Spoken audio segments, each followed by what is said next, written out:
All right, guys, welcome back to another episode of the Gently Koi Katie channel featuring Oh yeah. her simp husband, me, Darrel Long, the simp God. Change my wife's name in here. Please do. So I don't want to think that I'm, controlling. Oh yeah. Oh, yeah, I had a conversation with Izzy Vance the other day about our marriage. What? You never told me that.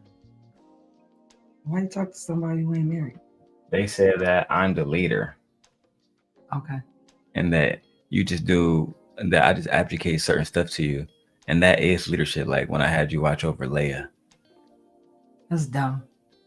All right, so we have a few videos we have to break down today, but first let me do a few things. Marc Lamont Hill versus Brian. Oh no. Interview with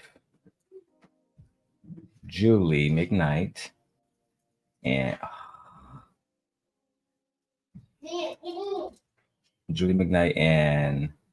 Brian Kids. All right, so I'm pulling up. I have the interview, but I want to make sure I get all the data, all the information. And to do that, I use an AI called Claude. It is my favorite thing to use. So let's talk about it. This interview is a deeply emotional and troubling situation for the McKnight family. We have Marc Lamont Hill, who conducted an exclusive interview with Brian McKnight ex-wife Julie McKnight and their son Brian McKnight Jr., which was released earlier this week on the platform known as Patreon.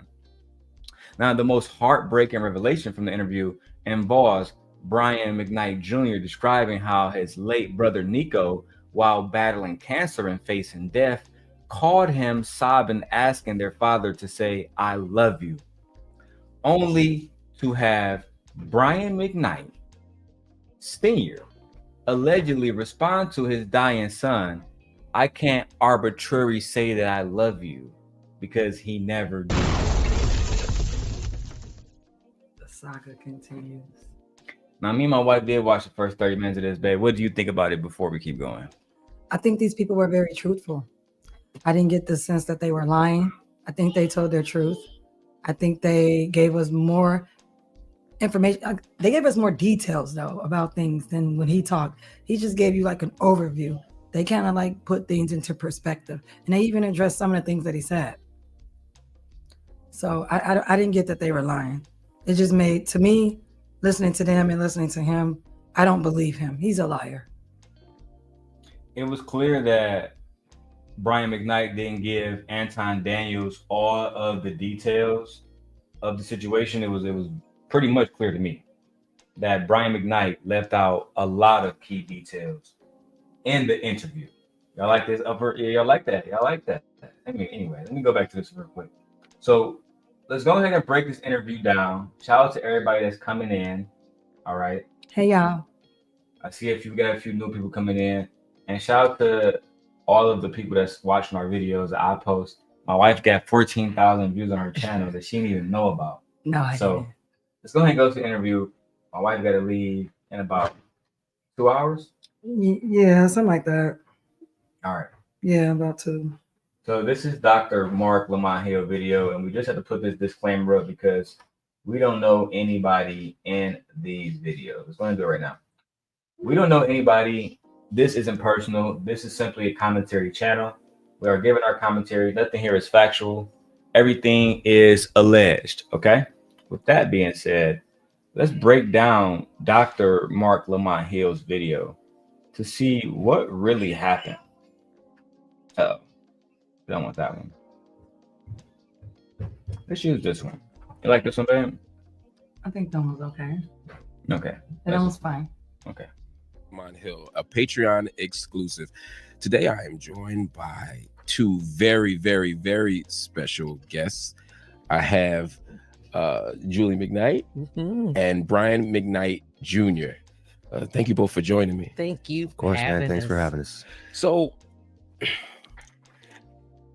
for the last couple of weeks, Brian McKnight Sr. has been in the media came across my radar. And the thing I noticed when I was watching him do interviews or do a particular interview was that you all hadn't responded much, that you all were fairly quiet in the media and had been for a while. Now, Anton, this is where you went wrong. In this interview, see how I did that, man? In this interview right here, he actually is breaking down a lot of stuff that you could have said, Brian, I respect you as a friend, but I believe the best thing that we need to do is have your family here so everybody can get a true picture of the situation without anybody being left out. But Brian, you chose to go to Anton Daniels of all people because you simply wanted, to be honest, to be treated like a child. He wanted to be coddled. He was coddled. I mean, he was coddled, and he wanted to be coddled. Yeah, he wanted the validation of another man that was going to say, yeah, you did right, yeah. And clearly, you did not do right at all. Let's watch it, y'all. What made you want to talk now? To be honest, man, like I said when you initially reached out to me, it's been years for me dealing with this. Years. We're talking since 2019. This has been our family story in the media. And I have said pretty much all I've needed to say about it. Do you know what I mean? It's really not things that I necessarily even feel for me personally I need to rehash anymore. But with this new set of things that have been said and the way that it seems like this is going to continue to play out, if we don't say something, is a big part of the reason why. And you yourself personally, I wasn't going to talk to anyone else. And to be even realer, it has even nothing to do with the spat that you and my father have. Me and my boys have always appreciated your point of view on things and the way that you handle your conversations and the way that you talk. And that made a big difference on my decision to finally say something. And he's not speaking about it, but to me, what this tells me is he didn't want to talk to somebody like Anton Daniels versus Marc Lamont Hill because he genuinely appreciate how Marc Lamont Hill is speaking when he do see him speak publicly. Marc Lamont Hill isn't someone who bashes Black women. He isn't someone who shames Black culture. On the contrary, he has constantly stuck up for Black culture over the years. Right? Even to the point where he lost his CNN show and now he's, off and on correspondent. So babe, do you like Marc Lamont Hill? I mean, like, yeah, I do. I don't know him enough to like him, but I'm just saying, from what I've seen in the media and what he's put out and what I've seen of him on other people's channel, yeah, I mean, I feel like he stands up for Black culture, and on that, I think he's fair. I think he's like fair about our culture as well. And I also love the fact that he does stick up for our culture. He don't let people just say whatever they want to say, especially when he was on CNN. Well, I don't know if it was CNN, when he was over there on that British network or whatever like that. He stuck up for us. Absolutely. He did. He's a member of Kappa Alpha Psi. Okay. So he's a noob. Shout out to the noobs. But within the unfortunateness of this entire situation, I do think it's imperative for not only myself to not absolve myself of certain things, but to just open the door for a new conversation to be had. And not just between us, not just between me and my father, but now because we are in the public, it's with all of you as well and everyone. Yeah. So I do appreciate the opportunity to do this, but I'm hoping it's the last time that we have to address these things based on things said by my dad. So I appreciate you giving us the opportunity to not draw the line in the sand or anything like that. But again, it's almost like they didn't want to speak about this until the interview came out. Yeah, and then they had to. They was forced to speak. That's what it seemed like. Because it was just so atrocious. Like, and they were like, no, now we got to say something. Because again, I haven't heard these people speaking out about him at all. He didn't have to do that interview at all. It sounds like to me he got upset. Remember, he had that concert. No one bought his tickets, and Nobody bought it. Nobody wanted it, so he had to cancel. Correct. Because he wasn't selling out anything. He brought that on himself. Yeah, I think this stems from that. And he felt like it was their fault because of previously, before that concert, remember he had said some things about his family prior to that, and Black women were like, absolutely not, bro, no. Then he remarried who he remarried, and it's been a down. Then that name thing he did, been talking about them children like they're his children when them children have a white father. Like, it was too much, and Black women were like, nah. It was way too much. He brought it on himself. And Black men don't buy your music. Black men don't come see you. Black men don't support you. If Black men in entertainment, specifically like singers, are like really rich and popular, that is due to Black women first, and then all other races of women follow after that. Correct. If we don't say that we like y'all, other races of women don't like y'all. And Black men for sure won't support. I'm not going to no club where Black women don't want to go. Right. Why am I here? Why? It makes no sense for me to be in a situation where I'm not showing up. I'm not showing to a club where no Black women don't enjoy the music. I'm not going to a concert where Black women don't feel welcome, because the reason why I'm going is so I can get crispy. Right. You know what I'm saying? It's gonna be women there. It's gonna be women there. It's outside like of the concert. Oh yeah. When we felt like there was a whole bunch of women out that night, we seen a couple of guys, but I felt like it should have been way more guys out that night. It was so but they were so mad at night. Megan, they didn't want to come to her. There was so many women out there that night. Goofies. Let's continue, guys.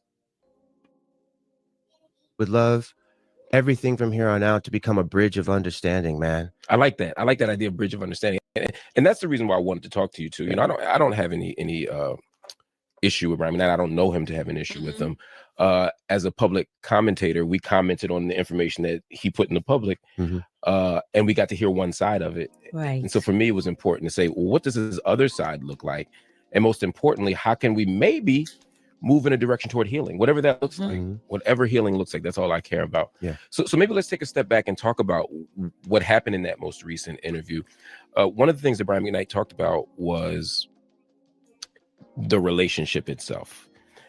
He talked about it as a marriage that was almost not forced, but that pregnancy sort of produced this thing. And he, as a good church boy, you know, decided to move forward with this sort of arranged situation to do right. And that you all had a relationship that was on the rocks. You know, you separated 4 times, he said, and that's how you ended up where you ended up. Well, first and foremost, it was just watching that interview. I was like, was he married to somebody before me? Because this was not the situation. And even in writing about it, everything was glowing when, you know, I wrote even in the book about how the relationship started. Did it start in the church? It started when we were children. I did not meet him in college. Our families have been intertwined since before I was born. So that's the first lie debunked. Yeah, right. That's the first lie. Yeah. And he did say, oh, yeah, we was in college. No, this beautiful older woman is saying, no, my family and his family had already known each other before I was even born. So I've been knowing him since I was a child. We know him. They had a relationship. Yeah. They knew each other. They were friends. Yeah. They were familiar with each other. Their families hung out. Yeah, he told this lie like they met in college. Like he didn't know this girl, he didn't know her family. Like, yeah, he was just sleeping with her. Like, yeah, no. Shame on you, Brian McKnight. And not only that, he tried to paint her character as something completely different than who she actually is. Yeah. She came from a religious background, a multi-generational home. She said all of them lived in the same house. She wanted to be a wife. Everybody in her family was married. She comes from a marriage family. What is he talking about? He really tried to paint her character as if she was some thought that he met in college. He did. Wow. And this is, again, Anton, you did a very disservice to yourself, in my opinion, by doing the interview and not actually having a conversation with her and not holding him accountable, because you had a rare opportunity to speak to every party involved, um and maybe get some kind of some kind of resolution, but you chose to go with the men are innocent, the children were the problem, the wife wasn't submissive, she had a problem with you having all these side chicks, but she had a brilliant life in the suburbs, and we're learning that her children and her didn't have this brilliant life. No. All right, man, let's get back to it, man. This is crazy. Our parents went to college together. His mom was my dad's campus sister. Their parents went to college together. His mom was her father's campus sister. So this family had been intertwined For generations. for a long time. Yeah. For a very, very long time. And this is why you can't just watch an interview and see one side of a story and believe it. You have to get all sides before you judge a story. Let's go. I wasn't this girl who met him in college just hanging out on campus. Our families have always been together. And at the point where I realized I was pregnant with this beautiful one when I came home for vacation. He was already on his way to California, had asked my parents permission to come and stay to try and work on a record deal. His mom gave him 1 year. I love you, Grandmama Lane. Gave him a year and said, if you don't get this deal, you coming home. Got a blessing from my parents.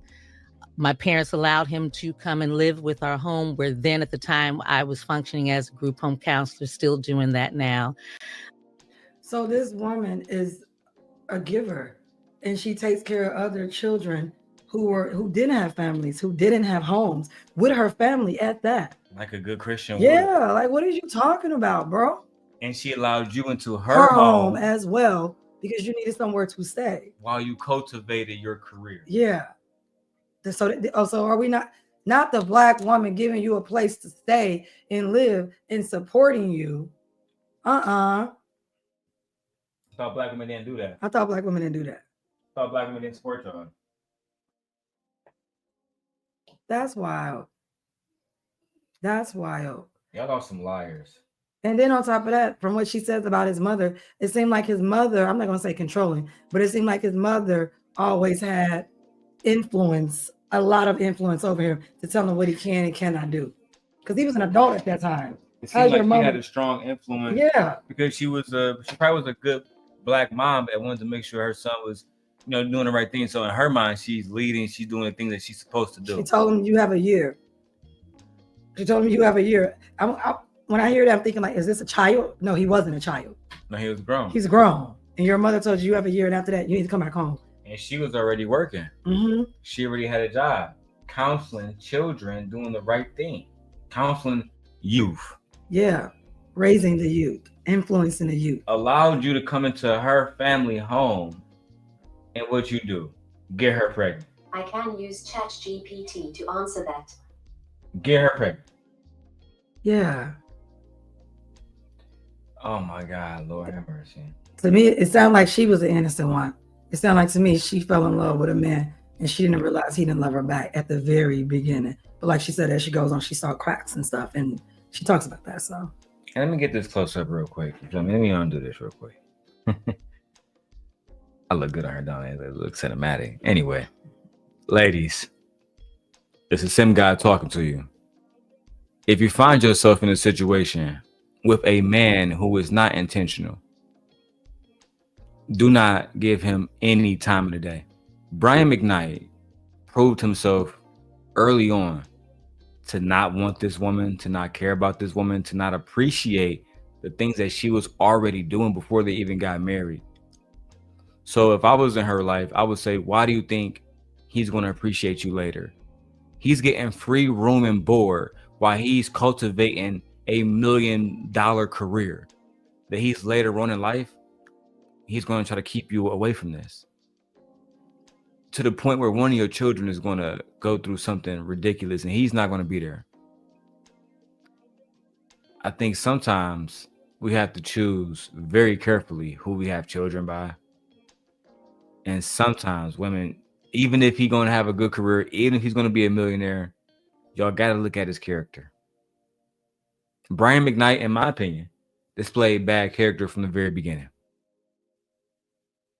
And if it wasn't, in my opinion, also for Julie's love of Brian McKnight mixed with her love for Christ and her desire to become a wife, she would have never been in this situation. Like, my wife don't have, I think she would call it a weakness. And this weakness being the love for God, right? She's not going to stay in a situation just because God told her to.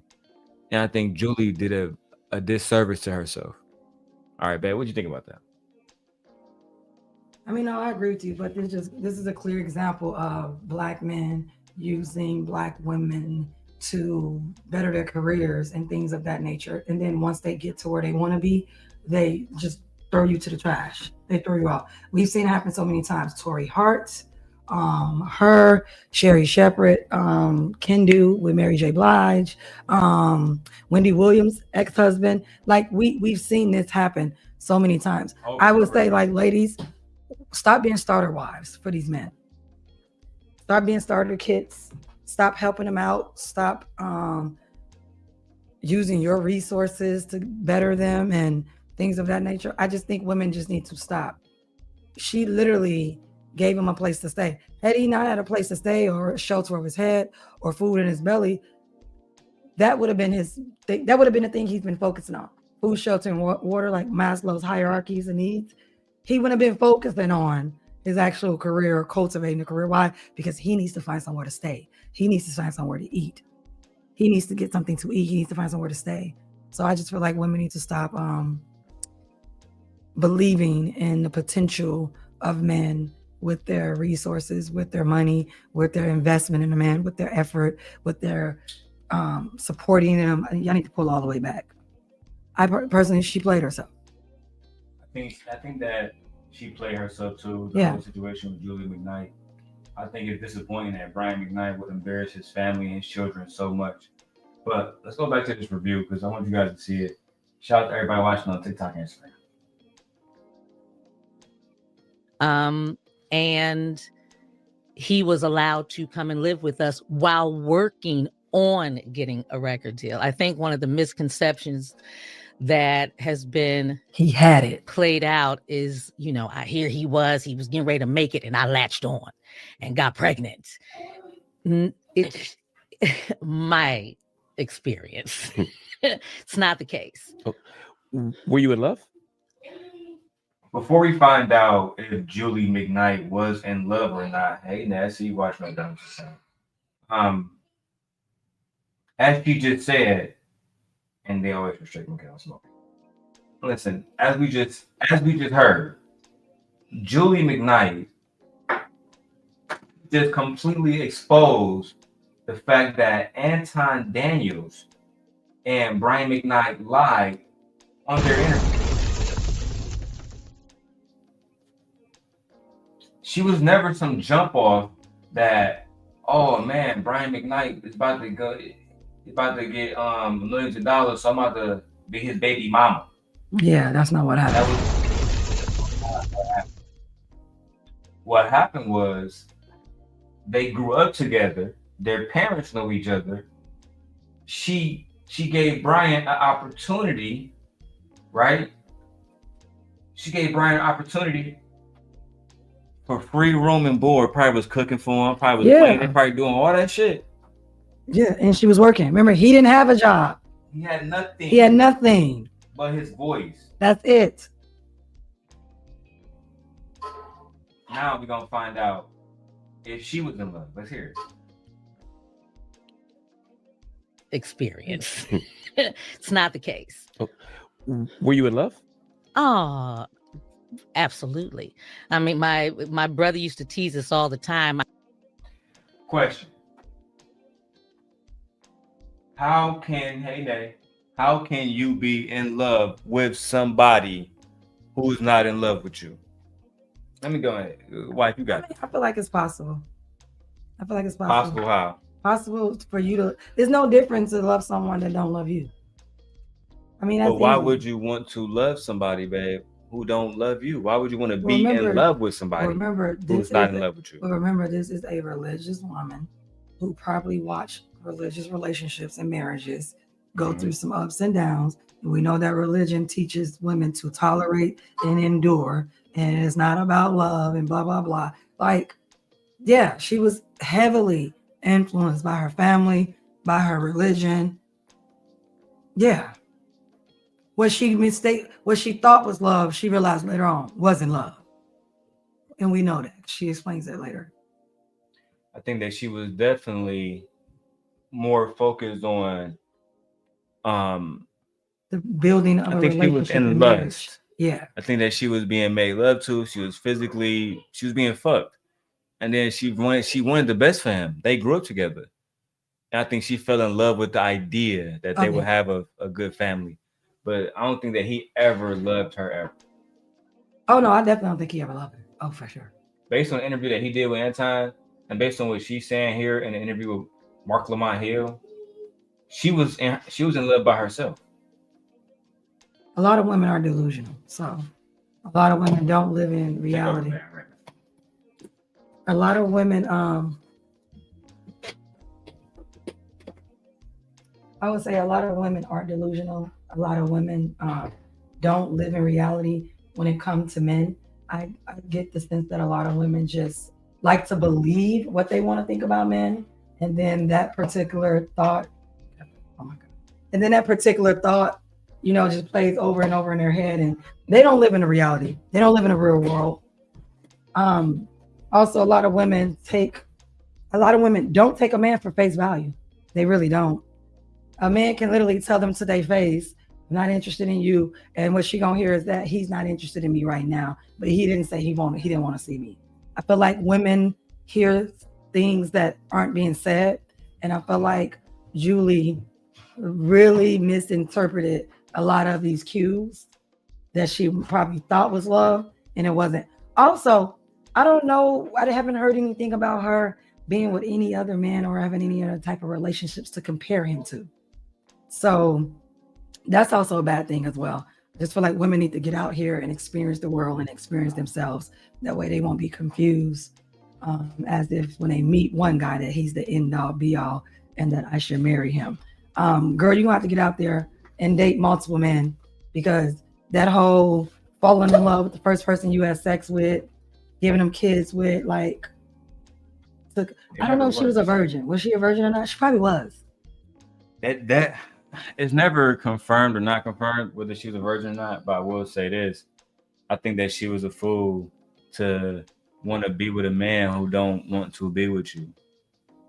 I guarantee there was different signs of that man and him showing her that he didn't want to be with her. Of course. But I also think he played with her back and forth like a yo-yo. What do you mean? When I say play with her back and forth, I mean, one minute he'll feel like that, then the next minute he'll come home, make love to her, sleep with her, then pretend that he likes her, then leave on the road again, then feel some type of way. Like, I've seen men would pretend to like a woman or pretend to want to be with a woman, and then once she's out of sight, out of mind, oh yeah, I really don't like her. And then when they get back, I'm gonna tolerate her. Really? Yeah, I think he played with her like a yo-yo. Yeah. One minute I like you, 1 minute I don't. Today I like you, tomorrow I don't. Yeah, I do think that. I do think that. Because what do we say? It benefited him to his what? It was a benefit for him. It definitely benefited him. Shout out to Marianne, see you over there watching on TikTok. It definitely benefited him more than it benefited anybody else. Well, we know marriage benefits men more than it benefits women, so. Fair enough. Mm-hmm. All right, let's get it popping, man. Let's go back to the review. I couldn't sobs at the airport when I had to leave, Wait, just to be clear, he was sobbing. Oh, okay. Because I won't be with him. I think you were in love and he was just trying to. Oh, no. He was there so he wouldn't get fined. Pick this because the whole situation where we went out of town I was asked to leave school. I carried on the family history of it and didn't want to go. So he was, subsequently had to leave because I was staying at the boys' dorm and wasn't supposed to at this Christian college, but I was staying there in his room. So once they found that out, then we both had to go. But hold on, Julie. Hold on, Julie.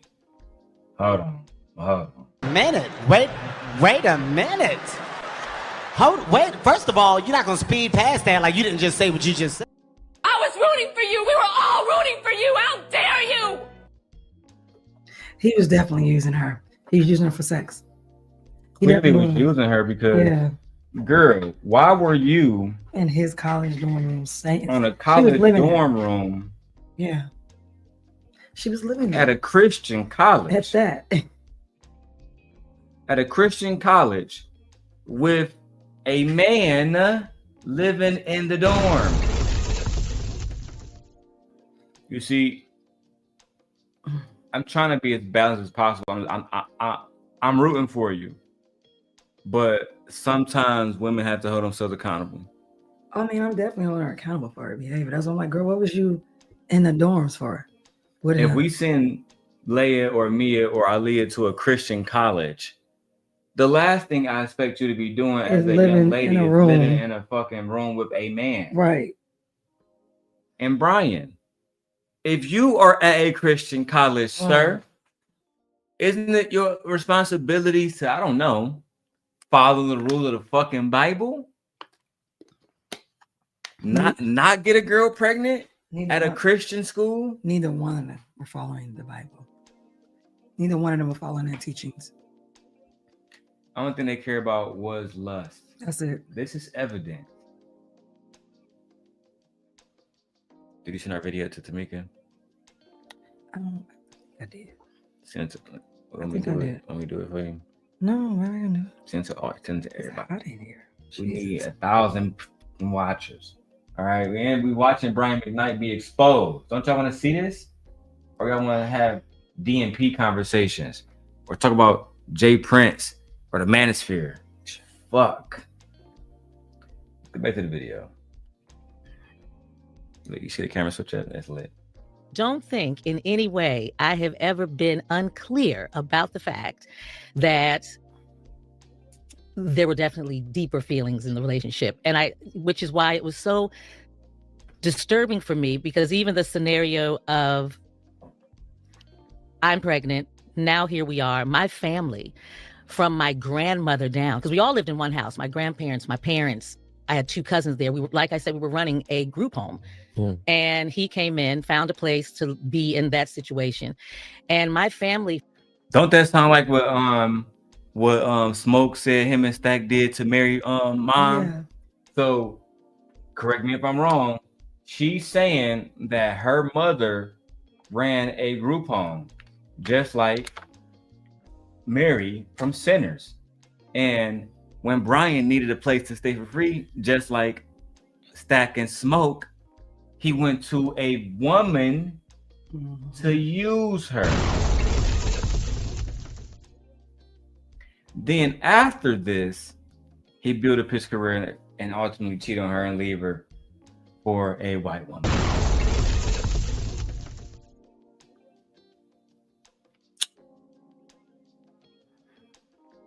This is why I don't believe in that religion stuff. This is why their children are the worst. Their children are the worst. They be up here trying to act like, oh, our children are this and our children. No, these religious kids, they are the worst. They be out there doing the most when it comes to things that they're not supposed to do. I wasn't doing none of this, and I wasn't even brought up in the church like that. And I wasn't doing none of this, what they doing. They on bullshit. Yeah. They on pure bullshit.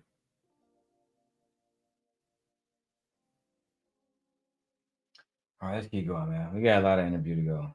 And shout out to my beautiful, beautiful wife in the building. Oh my God.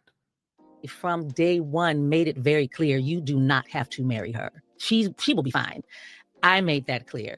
I think he was saying some of it was his own guilt, though, and his own upbringing in right. in his church. His mother made it clear to him that he did not have to. We all had a family conversation about it because she was so close. Yeah, let's go ahead and stop right there, Time Dog. That's lie number 2. That's lie number 2. You, Brian McKnight, you said in your interview with Anton that your mother actually made you get married because she would be banned. She wouldn't be allowed to do certain things in the church. That's what you said. Let me tag Anton here. And she just said, no, his mother made it very clear to him that he did not have to marry me. My family made it clear to him. I made it clear to him. You do not have to marry me. She's going to be fine. That's another lie. Why y'all sitting around lying when clearly that wasn't the situation, bro? Like she said that y'all had a family meeting. Meaning like everybody, the elders came and sat around. And said y'all didn't have to get married. But yet on Anton's interview, you said that it was mandatory. You were just doing the right thing and being a good old Christian boy.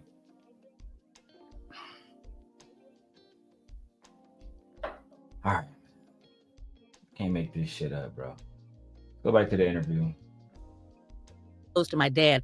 She was really like my dad's sister. Mm-hmm. And I mean, our entire families, and they discussed it. They made it clear. It's not what you have to do. Now, the discussion he may have had with mom on his own, I wasn't privy to, but mom was clear that that is not something that had to happen up until right before the wedding. Wow. So, and the reason, y'all, that this was an important talking point was because not just in the most recent interview that Brian McKnight did, but over the last few years, he's talked about his new relationship. He's talked about his new songwriting ethic. He's talked about a few things where he said, I've never had these feelings before. I've never done these things before. He said he never loved anyone like that before, or loved anyone. He said, I've never even liked, I've heard him say before, my partner before like this. It's not the truth. Is it? I don't mean to push this, but is it anyway? Maybe y'all were feeling two different things. You know, people talk past each other in relationships. When I look back, no.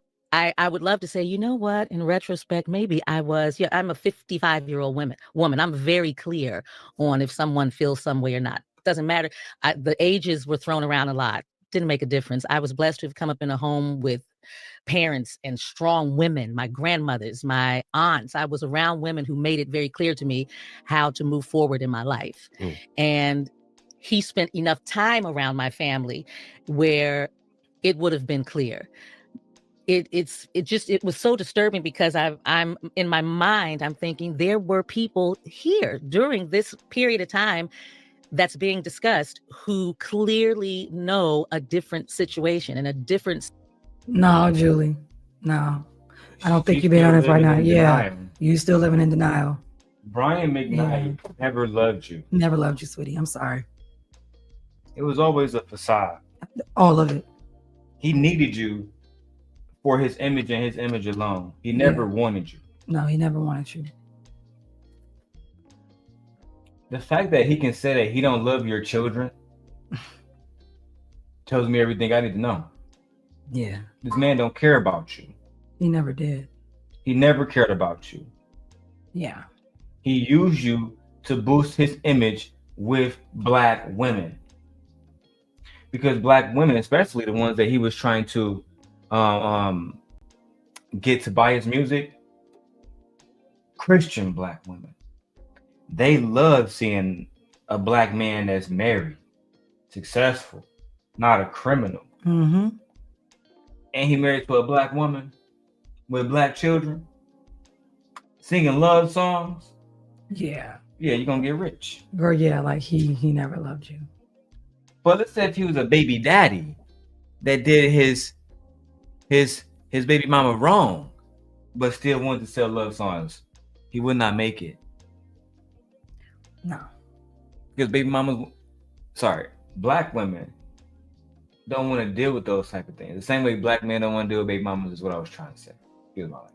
I don't like the fact that I need her to come into reality. I don't think she's awake right now. I feel like you're still like halfway in and out of sleep, girl, about this man. And you need to be honest about yourself with this man. This man never loved you. The whole thing you literally just said, our family sat down and talked. Why does y'all family needs to sit down and talk to y'all when this was your relationship? That tells me he never loved you. And it also tells me you let everybody else around you make decisions for you.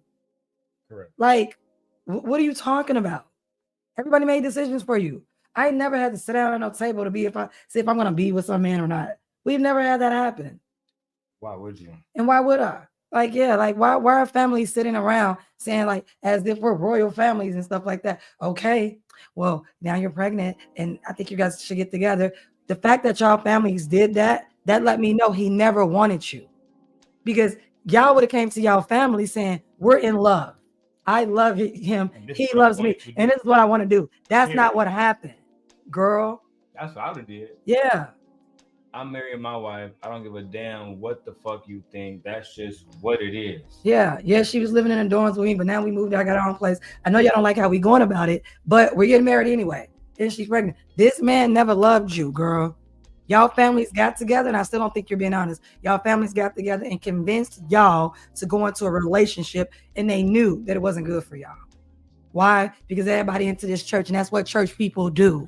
They used y'all too. Yeah, they used y'all. Absolutely. You don't think they was bragging? You don't think that church was bragging? And the family in the neighborhood that they grew up in was bragging? He went to our church. That's our Brian McKnight. We raised him. Yeah. That's how they was doing, y'all. Look at Nate. She says, didn't I say we know every song that came out of, with the black woman. So Nate, do you believe that he loved her like Julie is saying, or do you believe me and my wife when we say that Julie is still being misled? She's still being naive. I think she is, like. Unfortunately. I think she is. Really. She's being very naive. This man hurt you, and instead of you, but I get it. This man hurt you, and maybe it's too hard for her to face the truth. Maybe it's too hard.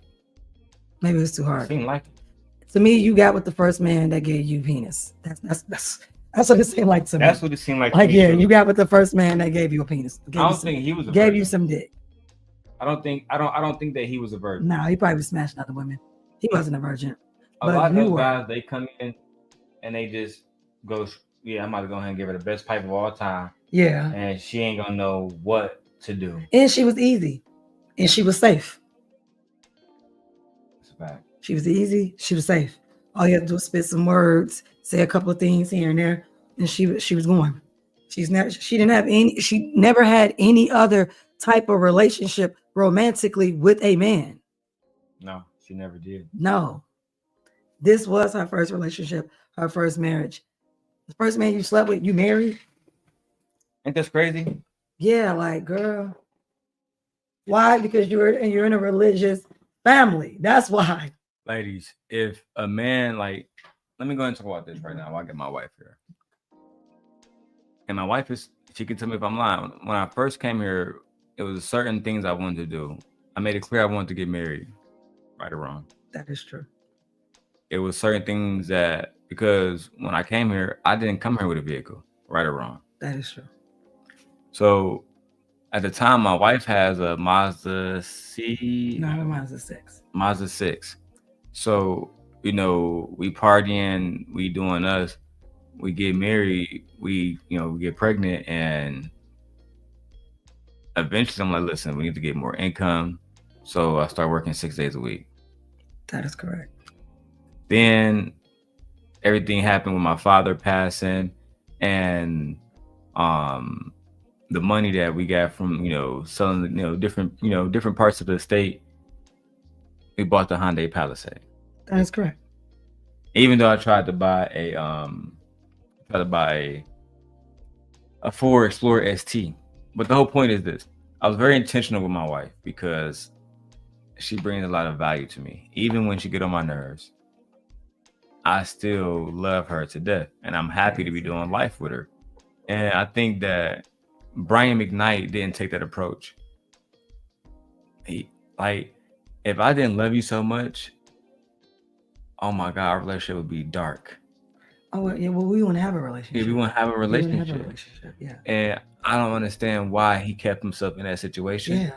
If you didn't truly love this woman, you wasted your time, her time. You created children out of something that didn't need to be. Mm-mm.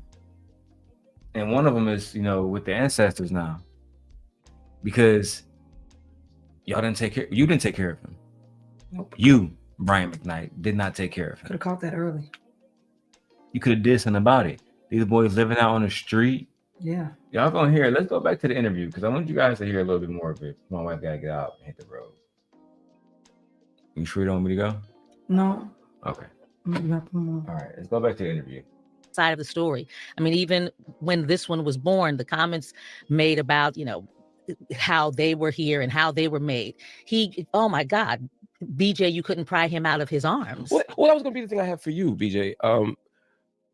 When you hear, my children weren't made out of love or born out of love, these children were born out of sin, and statements like that, how'd you feel? How does it make you feel?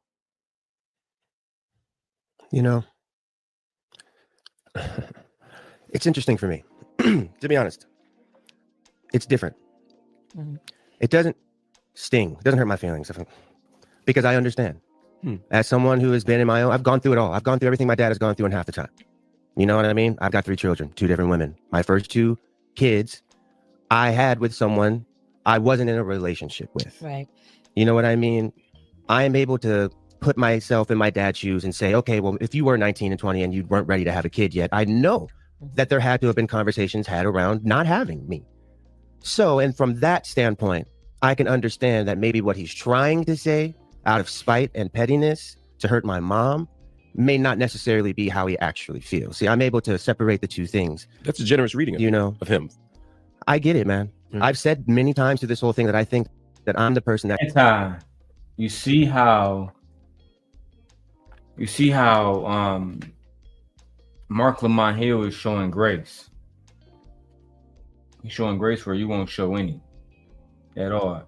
That was a very generous read. What did you hear Brian McKnight say on Anton's interview that was generous? That was nice and kind about anybody. Anybody. I only heard him talk about the white wife, and that's it. And her children. And her children. They That were ain't the his. most politest, most respectable well-behaved children I've ever seen. What? Didn't you raise children? Are you saying that this, you know what? We'll get there. Keep going. We'll get there. could help my dad. Right. And that's not coming from a place of ego. It's not coming from a place of feeling like I'm better than him or smarter than him. No, I understand, dog. I've been through it. And I've managed to keep my integrity through all of this, maintain honesty as well as I can as a young man trying to figure himself out and do things. I've made mistakes, especially in relationships, a lot of which I learned from seeing the relationships around me, as we know how it goes with conditioning and generational things. So it's just like, you know, I've had a lot of time and self-work on myself to reach that level of being able to not just have it hurt my feelings. Does it hurt my feelings? Of course. I'm not going to deny the fact that hearing your father say these things publicly is where it's an issue for me. But like I said years ago, me and my father have been way past the father-son role at this point. It's time for us to have a conversation as men. Absolutely. I've always been willing to have that. Mm-hmm. Is he unwilling to have it? I don't think he's ready to have it yet. And that's not a jab at him. Mm-mm. Well, let me ask you directly though. Have you tried to have? Oh, 100%. 100% for years. And when you reach out, just to be as fully transparent as possible, because that's what I plan to be today. Yeah. My father told me that the only way that he would have the conversation with me is that if I went online and told everyone that I was lying about the initial post that I made back in the day. The 2019? 2019, yes. And if you aren't... So Brian said the only way I'm going to speak to you, boy, is if you go online. Admit that you're lying. And admit that you are a liar and vindicate me from all public scrutiny. How fucking selfish. His image. Remember, and why not bring this up? Image. That's what I'm saying. Why didn't he say this with anti-interview? Like, bro, I told him unless he come forward, I like, come on, bro. You withholding information from the homies? Now you got him looking bad. Brian McKnight is a liar. He would have held information. What is it called when you hold a lie by what? When you withhold, you omit information. Yeah, he omitted for sure. Yeah, that's still a lie. Damn. Yeah. Yeah, bro, this ain't looking good for you. And it's just the beginning. This is not looking good for you at all. Lord have mercy. Let's go, man. We got my wife all sleepy. Cause this one, I don't know. I don't like this one. I don't. Because this one was more like a body instead of like a sativa where it's like an upper. This one's more like Got you ready to go like down in the for couch. pound, In that, ready yeah, to go, like, it's like yeah. in the couch. Like, yeah, I can't say, don't give me that no more. Mm-hmm. Oh no, that's funny. I can't take that no more. I need to have my different strands, like sativa, nice little hybrid. Then you have your indica for at night, like when you laying down, you ain't doing nothing. But during the day, yeah, sativa me all day. Not sativa me all day. I'm just saying. No, you trash, bro. He is You trash, bro. And Anton, I said Anton didn't do a good job on that interview. He didn't ask any tough questions. He let him tell the story, ran with the narrative, and because Anton has his own biases about women and black women and all this other stuff, he believed everything this man said. It wasn't a good interview at all, Anton.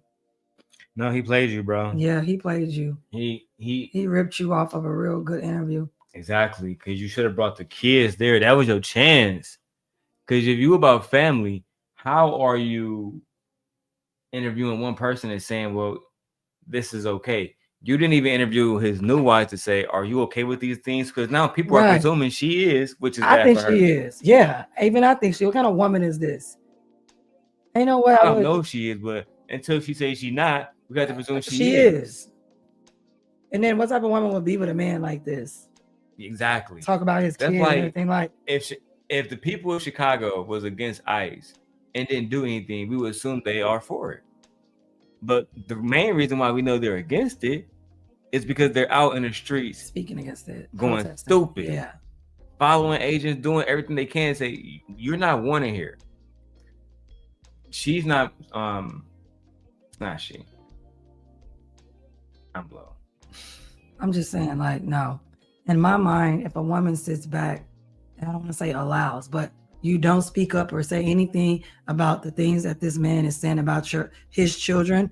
What about if that was happening with your children? What about if because you're a divorced woman too with 2 children, but and that man saying for that, babe, it's like guilty by association, and like because you didn't say anything. She ain't say anything. No, she's guilty to me. Yeah. To me, for you, I would never be okay with you dragging your children through the mud on national TV, online, talking about you don't love them, you never love them. Shut up. If that's how you feel, keep that to yourself. I feel like don't come out and say that. There to be like, what are you doing? Because this is defamation at some point. So if you sitting back and like if I sit back and I see a crime happen, I'm on my iPhone, I clearly can call the police, but instead I just go home or record it. I feel like that person should be charged too. That's just me. I don't got nothing against your wife, Brian McKnight. I'm just saying, I feel like she is just as culpable now as you are. Yeah, we can't take her serious now, girl. Absolutely fucking not. No. Are familiar. Yeah, I made an Instagram post back in the day. I mean, pretty much saying that, it was simply stating essentially that I do not dig the way that you're treating my siblings. Absolutely. Did I say he abandoned us? Did I say that? All of that became misconstrued through all the BS. And then within his responses of not really knowing what to say and obviously not having someone on his team tell him to maybe take a beat.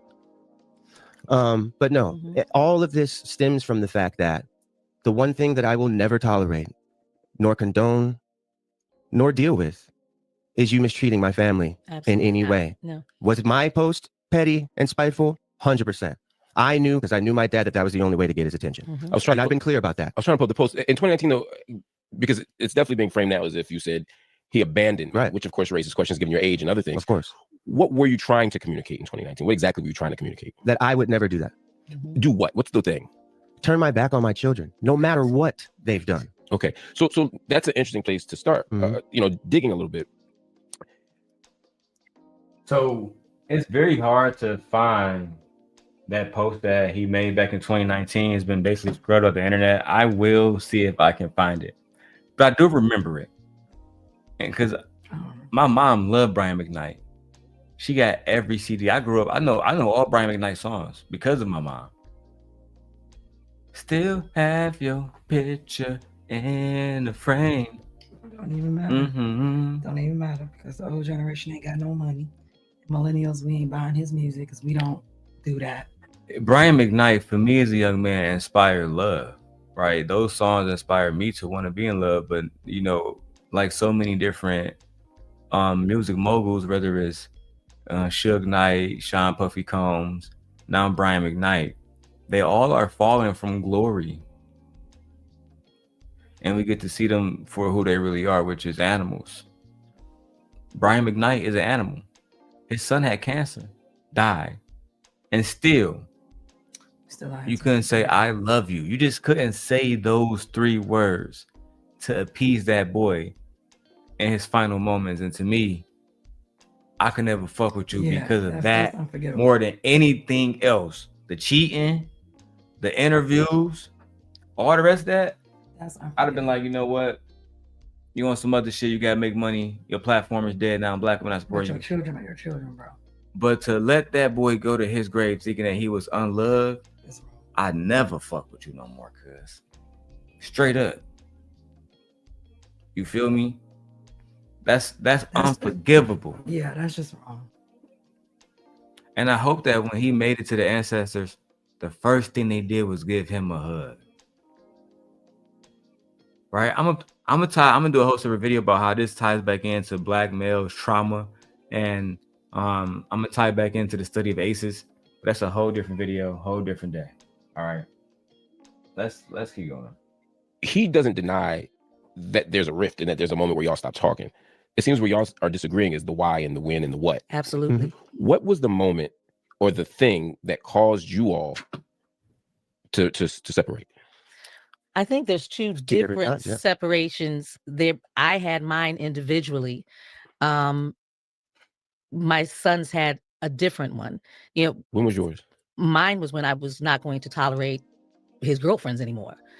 That was the last straw. Yeah, they're Hold on. What did I say?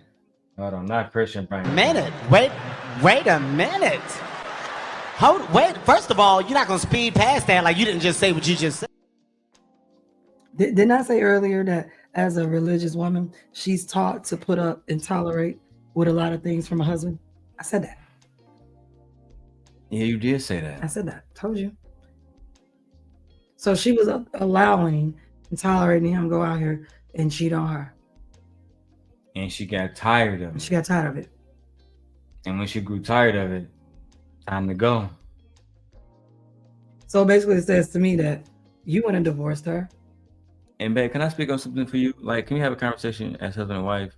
Well, I get confused that I think men are stupid sometimes. Mm-hmm. Because even Marc Lamont Hill is very intelligent. And for him, maybe he just asking the question, being an interviewer. But women always leave first. If you get upset with me, it wouldn't be Aegon saying, I want to leave my daddy. It would be you saying, I'm tired of the situation. The women always come first because they are the adult in the situation. Children, for the most part, legally don't have any rights. They don't. So the child can't really do anything, especially until they come of age. The mother, the wife, once she grows tired of a situation that isn't benefiting her anymore, a situation that isn't pouring into her romantically, physically, spiritually, emotionally, financially. Yeah. She is going to remove herself from said situation. If for not any other reason, if she don't take her vows, all the other stuff, because she understands that she still has to be a mother on a daily basis, and her psyche is dependent. Everything is dependent on that. Her getting up in the morning, going to work. Sanity is important. Everything. And if you are going to impact that, then she got to remove herself. That's just what it is. So she was okay with the cheating before, but now she is not. And we watched it. Remember, they were calling her phone. Yeah, something had to change. That's why there had to be a change. Because if you was okay with it, what changed within it? You was like, yeah, okay, now you're doing too much. The disrespect. Yeah. Now, me and my wife, me and my wife, we watched a little bit of this moving forward. Hey, Cassandra. But she did say that the girlfriends was calling her phone, talking crazy. Where the children were. Yeah, saying they knew what time her children got out of school. Like what? Tells me somebody's pillow talking. Mm-hmm. Somebody can't keep their hoes in check. Saying too much. Again, to quote the great Tupac Amaru Shakur on the legendary song "I Get Around," All respect to those who break their necks to keep their hoes in check. These niggas gotta learn life. There were During your marriage. During our marriage, there were multiple separations. It was presented that there were a bunch of separations because we just shouldn't have been together, Yeah. and it was rocky from day one. Absolutely not. There were a lot of situations tolerated where, like my son tells you, if we do nothing else, it's going to be to take accountability for our parts of a situation. Maybe there were multiple affairs because he wasn't just promiscuous; he just really didn't want to be married. Gotcha. Maybe the truth in it could have been where we were there for the kids. For me, I was there because I was a wife. There was never. And you still wanted to be married. There's no point where you did. Oh, I come from a family of marriage. I wasn't that person who was like, whatever you do. Exactly what I'm talking about. She comes from a family of marriage. She just asked her, you wanted to be married. Her answer is, I come from a family of marriage. You didn't answer the question, Julie. You were only married because of your family. Like I said in the beginning, the families got together, had the conversation. You two are going to marry, and both of them went with it. They should have never been together in the first place. No, never. You literally got married. Religion got you women in a chokehold. Like, it's literally choking y'all up to the point where y'all children are being affected by being in religious unions that don't serve you and that don't serve them.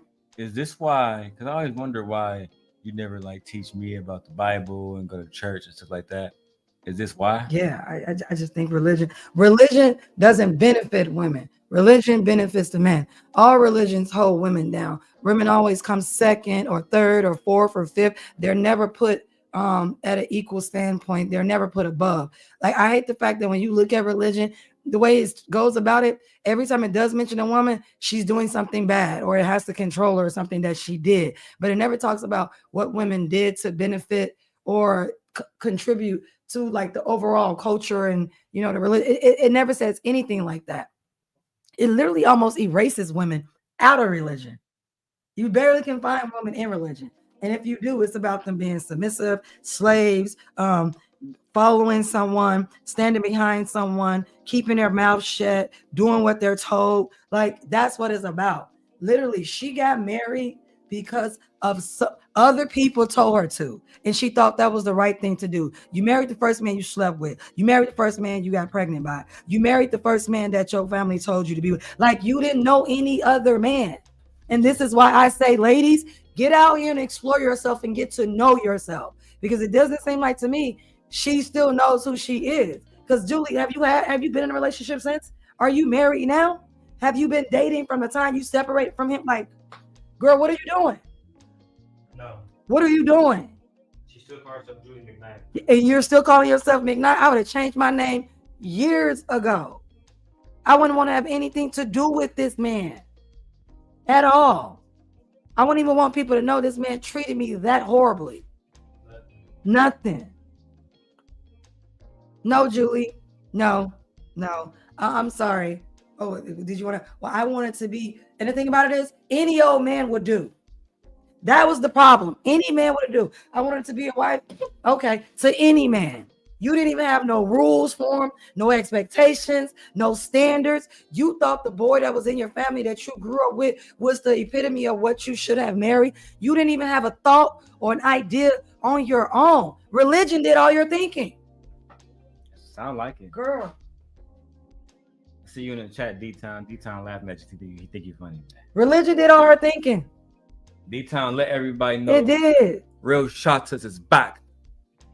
It literally did. Religion got you in a chokehold. Religion kept you down. Religion kept you oppressed. Religion literally is the reason why your children don't have a father who loves them. Because of religion. It's low-key absurd. Girl. Is she still in answer the question? Oh, I wanted to be a wife. She was to in anything. Love, to anything. Again, she didn't know nothing about no love. You don't think she was in love? No. She was in love with religion. Damn. That's who she was in love with. Religion was her husband. Religion was leading her. We got that good camera look on here right now. We look good. Nah. I'm sorry. I'm sorry, Julie. like I said, I'm fair across the board. I'm still gonna roll with you, but I'm just, if you was my homegirl, you clearly didn't have no homegirls. She was in Christian college. Like you clearly didn't have no homegirls.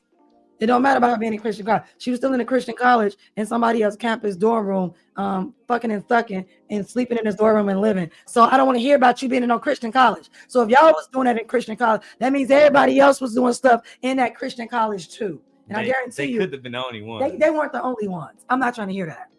That's my point. No.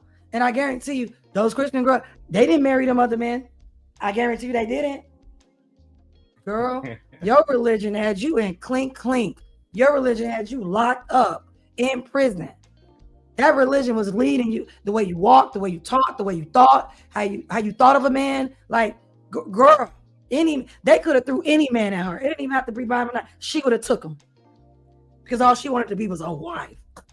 A lot of black women have to understand. Again, you have to have more standards for yourselves. No standards. She had none. A lot of these men will take advantage of y'all, especially if they feel like you're going to do whatever the church say. You were a goer. Exactly. You were a goer. You were a goer. You were a goer. And the thing about it, you was going for any man. It didn't even have to be Brian. It would have been, she would have went for any man. Any man. And then she had no one else to compare him to. She had no experience nowhere else. And y'all don't even like these women with no experience. They always talk about, we want virgins. We don't want women with less bodies or nobody. Y'all didn't like these women. Look what y'all do to these women. Y'all don't want no church going, girl. She ain't fun. This woman wasn't fun for him. Cheated on her Multiple times. Shitted on her. And he can go back and play in her head and play with her mind. And he probably played around religion. And he didn't have to divorce her. Why? Because she got religion on her side, and religion gonna tell her to stay with her man. Correct. Girl. Now listen, if you guys want us to open up the panels, girl, to have a conversation, we're not even asking for no donations. All right. Only thing we want y'all to do is hit the like button, share the video out to a friend, and put a 1 in the chat if you want to join the panel. If you want the link, put a 1 in the chat, and I put it in there for you. Make sure the like button. Top YouTubers are back. Julie, I'm just gonna call it, girl. You stupid. Damn. You very stupid. That's how you feel? Yeah, she's very stupid, young, naive. Like, I've been young and I've seen young people, but I've seen young people that's not this stupid and not this naive. Wow. You dealt with it. So your entire life was dealing with a man due to religion, that a man never loved you, girl. And then I know that she was like so focused on her religion. Brian McKnight never said that she cheated on him. He never said he caught her with another man. She never even said she stepped up. Not one time. She was dedicated to girl.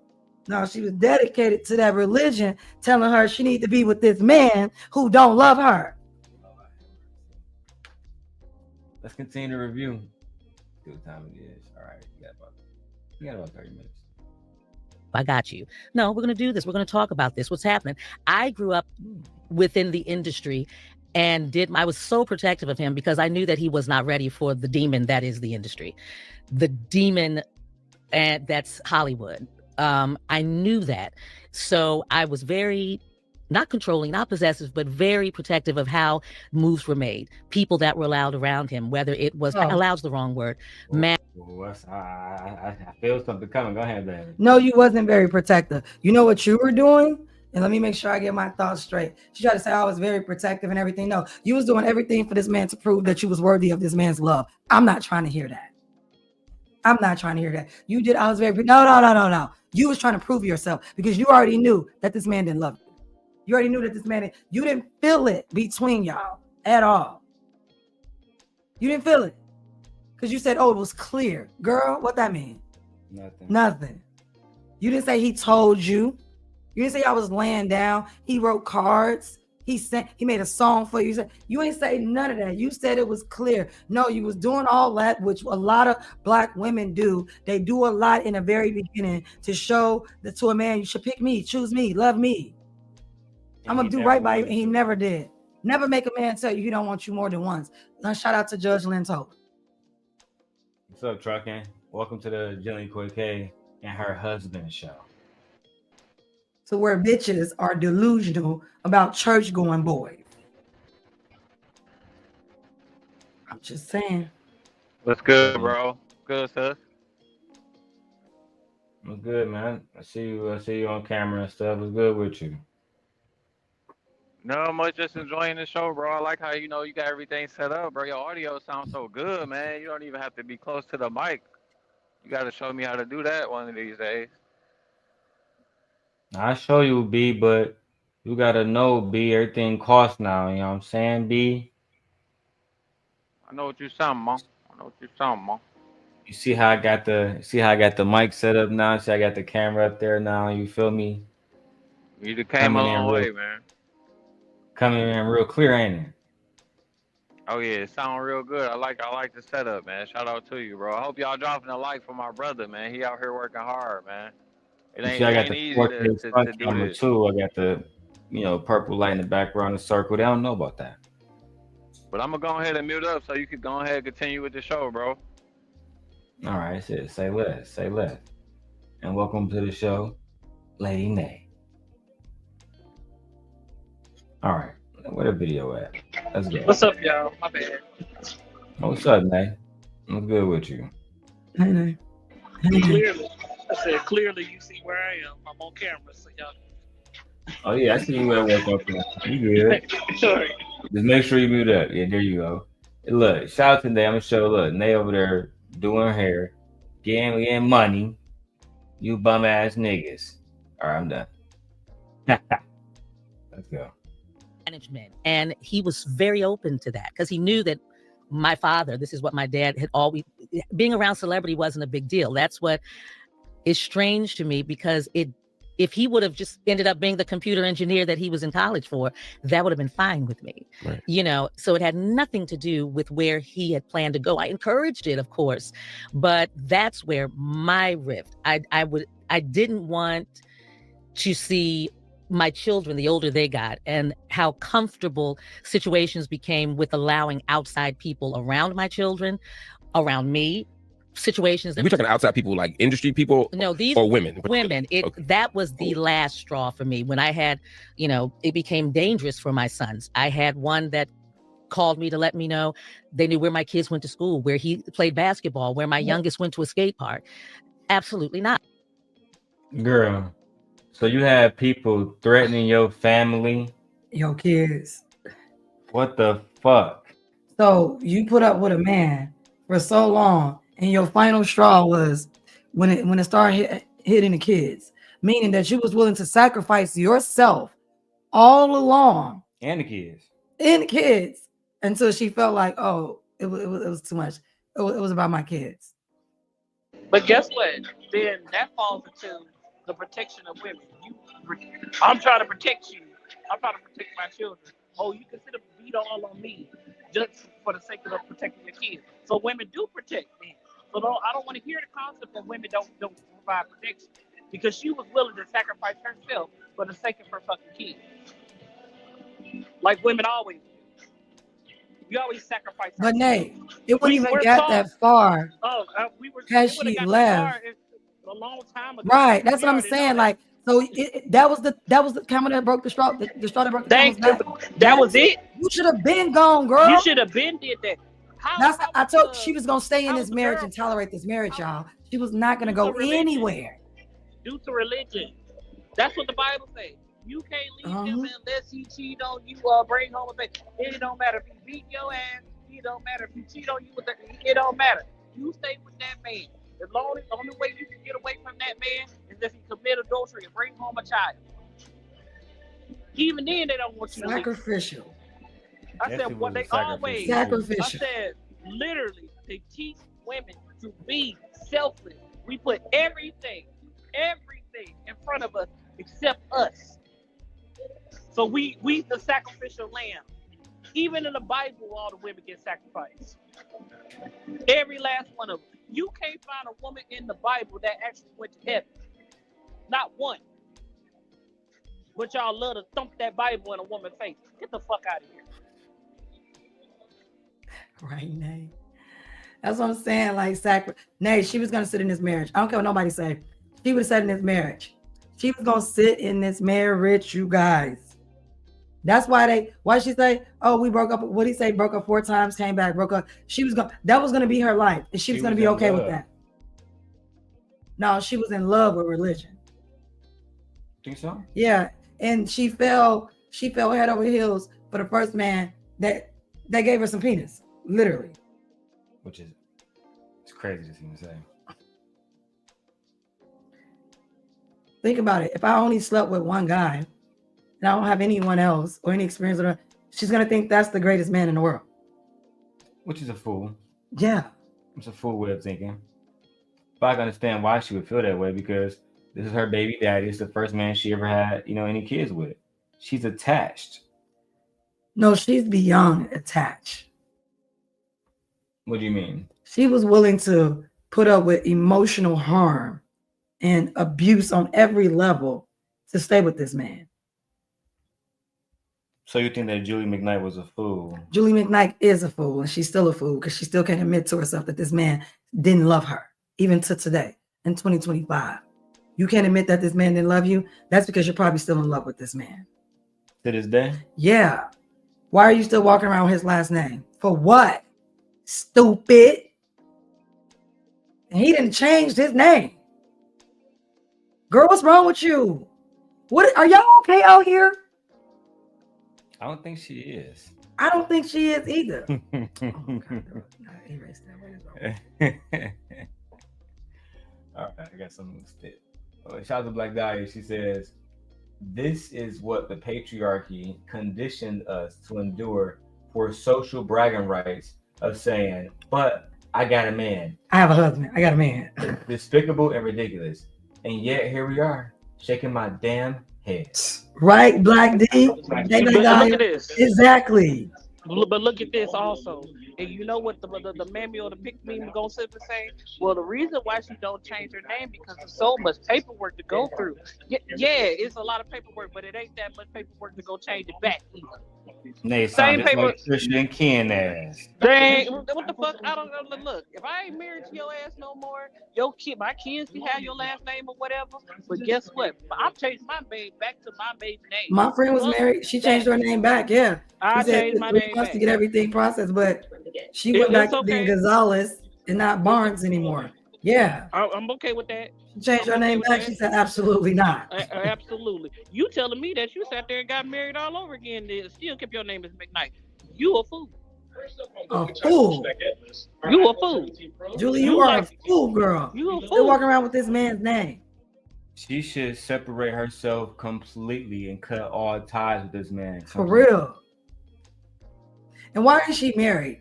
One, so you let him good juicy. He divorced you in enough time, or you left him in enough time to where you was still young enough and vibrant enough to get on another man. And you never cheated on him, played on him, went out and did anything. You never did any of that. Not out on this one. Maybe she did, but we ain't seen it. Nothing. Girl, you mean to tell me there was no other man out here that you were interested in? No other man? Lord have mercy. Lord have mercy. Oh, he had a good one. Oh, he had a real good one. She was dead. I think you worse than Rashida. I think she worse than Rashida. You think so? Yeah. Because Rashida's still benefiting. Exactly. She worse than Rashida. I agree. Damn shame. A damn shame. Oh my God. All right, let's go back to the interview unless my brother got something he want to say. Let's go. That is your narrative to control. And yes, there was a period of time where I said, nah, kids are not. My first and foremost priority is my children. There was never a time where I felt like I'm going to risk, first of all, my self-respect as the woman who my sons would grow up and be able to say, this is my mom. Yeah. Stop. What did she tolerate? What did she not? I'm sorry, Julie. I'm sorry. I got to come at you, girl. First off, you talking about you wanted to protect your kids. No, you didn't protect your kids because your kids have a father who says he doesn't love them and he never loved you. So that's not protecting your kids. You could have got out of a relationship a long time ago and they could have got a whole new father. You could have fallen in love with a whole another man that would have loved your kids and raised your kids and gave them nothing but love, care, and attention. That's not what happened, girl. And you have no self-respect because any woman that has self-respect, they don't sit in a relationship with a man who's emotionally abusing them on every fucking level. And not just you, he was emotionally abusing your sons on every fucking level. What are you talking about? And even when they went with him at 14 and 17, he was still emotionally abusing them all the way up until your son died. What are you talking about? Girl, you are in denial. And I hate when I have to sit up here and listen to a 55-year-old woman not tell the truth about religion and how it played a major role in the way she behaved in a marriage. All you did is tell me that religion taught you to deal with some bullshit. All you did is teach me that religion taught you to deal with some bullshit. And even in your family, you never, when you talked about your families, I never heard you say anything about the marriages that you grew up around showed love, had love. You never even gave me an example of how it demonstrated love. Now, it let me know that them people in your family was married, they put up with some bullshit. Them women put up with some bullshit. That's why they forced you to marry him, because they probably was already dealing with some shit like that. And they, in their mind, that's what you're supposed to do. We suffered, now you suffered. The best thing for her to do was to leave. To leave. And find a man who was truly dedicated to God. Exactly, because it wasn't him. He was not. And if he was, how the hell he was there? Oh, go ahead. My bad. If she had, no, I'm saying that if she had left him and found a man who was truly trying to put God first, let's say a man like, I don't know, Russell Wilson, maybe he would say, I love you. I love these children. I'm just like Russell Wilson did Little Future. It don't matter that you had this past where you had sex with men. I'm not even thinking about that because God forgiveness runs through me so much that I don't even think about being judge, jury, and executioner because I understand that that's for the Holy Father. Right. That's for him to do, not me. Not me. And if it wasn't for his mercy, I wouldn't even be here today. See, I have been around real Christians before. I know how the real ones speak. Jason Wilson would never treated her like this. My cousin Dion would have never treated her like that. A real God-fearing person. Yeah, Christian would have never did her like that. No. Yeah. This is a man who just wanted to smash you and be your baby daddy. And use you. That's all it is. That's it. And you were easy. And guess what else? You were safe. Too safe. Too safe. You were a safe bet. She was the safest choice for him. The most submissive choice. Yep. The one that was going to go along with all the bullshit. For everything. It wasn't a problem that he had side chicks. It was only a problem until it became a problem. Yeah. Girl. Let's go. How did she maneuver these things? How did she protect us? Could I have made different decisions? Of course. I don't blame that on youth. That's life and learning.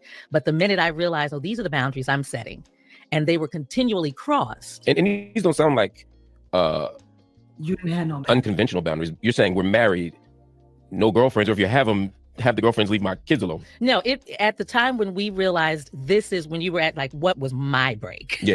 You know, it was when I realized, okay, this is clearly what you feel is going to be the case. So I'm going to go on it. I'm choosing to go. Got it. And when I was asked, but you should have did that a long time ago. Girl, you should have did that Break a it long down for us, time man. ago. What's your thoughts? The first girlfriend, it would have been no first girlfriend. It wouldn't have been no on the road hoe. Anytime you brought home a woman, or if I heard about another woman, I would have left you. And I would have left you. I would have left you. I'm like, in your vows, you do not simply say thou shalt have a girlfriend on the side because I'm famous. Nigga, you ain't no. So, Nay, you don't think that she was just trying to be a good wife? No, I'm not. What's a good wife then? A good wife tolerates stuff like that? I'm a good wife, but I will not tolerate certain stuff. All right, Nay.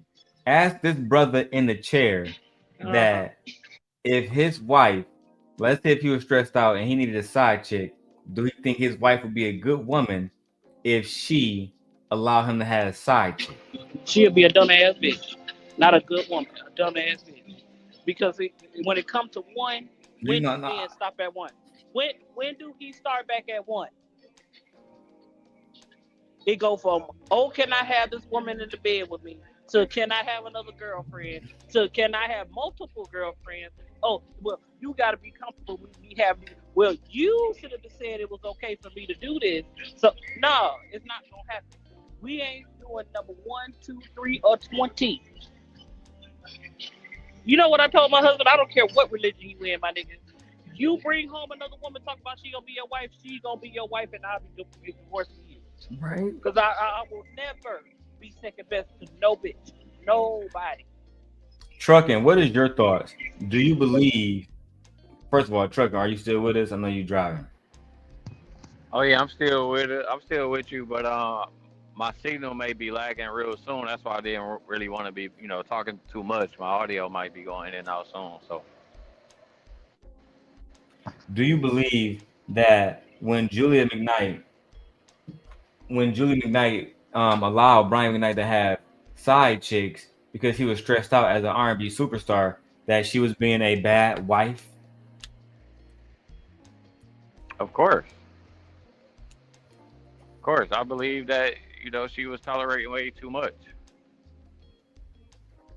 All right, so if she was being a bad wife, let's say if she come to you and said, "Hey Tay, me and you friends, Brian, he cheating on me. He got 5 side chicks, 2 of them pregnant. But I did make vows to stick with him." What advice would you give her?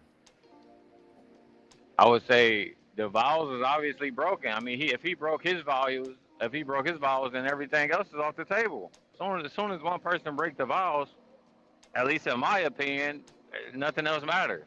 You're not supposed to break the vows. Right. The contract is void at that point in my mind. Exactly. Damn. Are we saying that my brother has more respect for Christianity than Brian McKnight, who went to a Christian college, grew up in a Christian child? I think a lot of non-religious people got more respect for Christianity than the people actually in Christianity. Which is insane.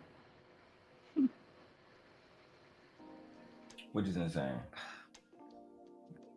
All right, let's keep going. I'm doing a lot of things as my wife can see. I'm on her moderating Queen Stevens show, doing other stuff. When she go drop Matt off, I'm gonna tap into my computer science work too. And I'm gonna show y'all how to get good content. Took a lot to bring my wife here, so much. All right, so much leadership. Let's go. So let's work on this. This is your husband. This is your kid's father. We can work through this. I get it. It's a lot. You got a lot getting thrown at you for somebody who was the quirky, eccentric one in school. Now suddenly you're everywhere and you're huge and you're the next big. I get it. I got it. I got you. You got a safe space. This is home. This is where. So the narrative that there was an aggrievement that I'm doing this, never wanted to do this, but since this is what you chose, this is how it's going to work.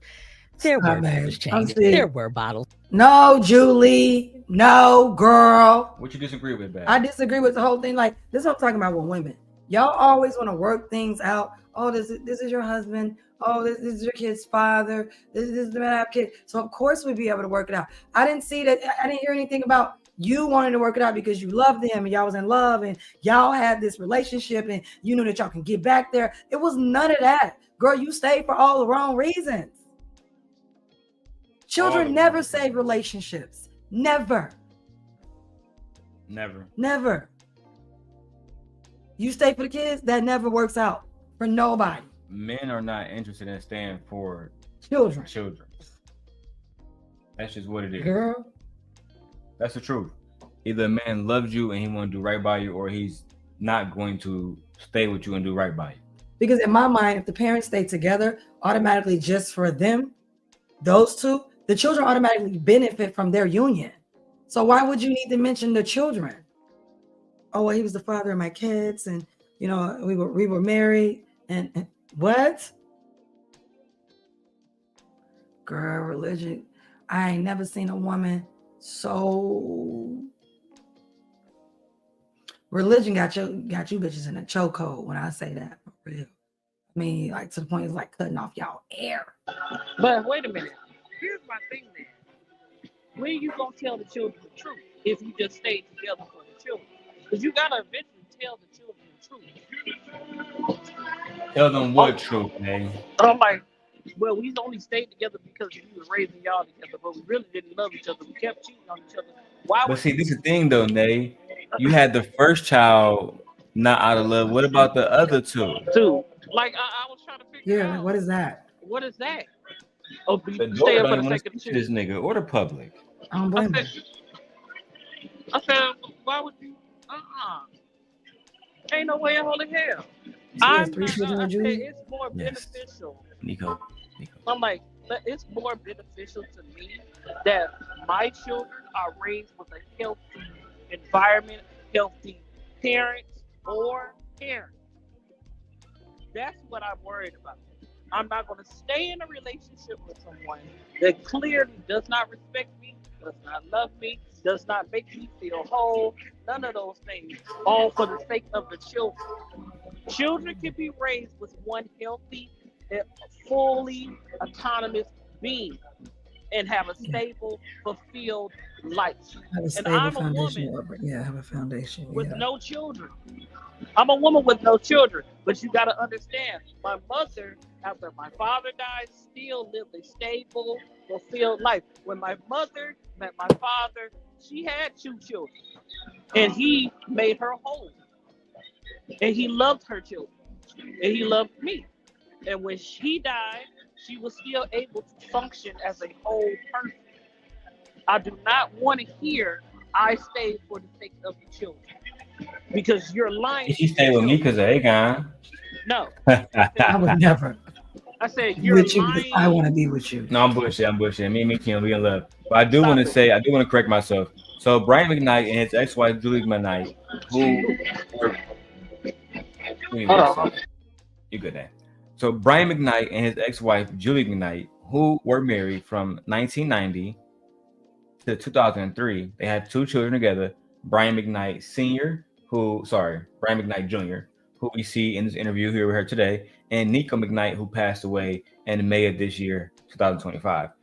Brian McKnight, while with his ex-wife Julie, who we see here, he had a biological daughter with another woman, with a woman by the name of Patricia Driver.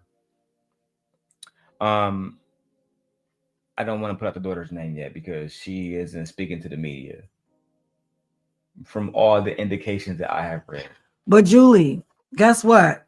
All of this, I'm trying to save my children and protect my children. Your children are hurt. Your children are so hurt that your son went I want to be sensitive. Your son in death still wasn't happy with his father. And had you cut this relationship off a long time ago, he wouldn't even have any of that. So you stand with this man didn't benefit these children. It actually did more harm to them than you stand with him. Correct. Then you separating from him, I should say. Because she's talking about, I had to protect my children. All that. Then if that's the case, then why aren't your children still experiencing so much hurt by this man?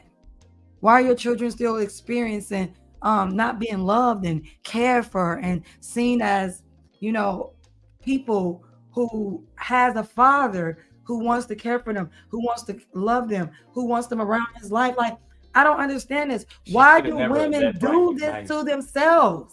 Brian McKnight, you hurt your children, girl. He should have never had access to these children, especially once I know that he didn't love me. There's no way that you can love them, and you voiced it verbatimly at your mouth. No, you didn't do your children any type of service. All you did is prolong a lifetime of hurt with your children to the point where it's going to pass into the next generation of black males. That's what you did. Do you think that Brian McKnight should be able to be around his grandchildren? No, for what? Why would you let someone be around their grandchildren that didn't love their father? So how can you didn't love their father, then how can you love what he produced or creates? No. That's a valid point. And why would I want to be around a man knowing that you didn't even care for my father? What makes you gonna care for me? You won't care for me. You won't care for me. Just like he doesn't care for them grandchildren now. You don't. He don't. Lord have mercy. All right, let's keep going. Fed. There were lullabies sang. There were, no, babe, you stay asleep. I'll grab the babies. I'll do. That is what the dynamic was. Well, that's actually good to hear, and I'm not surprised by this. Nothing about him seemed like he was not a good father. No, I mean, he absolutely, even those years where there was a separation during my pregnancy with Nico, and it was by my choice. Girl, wait. So you hold on, baby. Girl. This nigga left you, baby. While you was pregnant, baby. Fuck. Girl, he went with you while you was pregnant. This nigga don't love you, girl. Girl, he never loved you. To abandon a woman while she's pregnant. So he was telling the truth. So he was telling the truth to Anton. He never loved me. I don't simply keep fucking you because, hey, you need to stay. But I never loved you. Even though I pretend like I love you. See, girls, young ladies, stop being blind to game. This man has told her he didn't love her in so many game. ways without telling her name. Sir, and she still never got the hint. And she never got the hint. And she still she wasn't a smart woman. She wasn't a smart woman at all. You still love her. You still love her. And she still, thank you, Nate. And she's still not. You still love her. So hold on, Nate. You agree with my wife that she still love this man? I don't think she still love. I think she just hurt. No. A hurt woman will be honest with herself too. She needs to be honest with herself. If she's not being honest, the way she describing him, when he should have said if he doesn't indicate that he was a bad father, I would have said no. He is a bad father.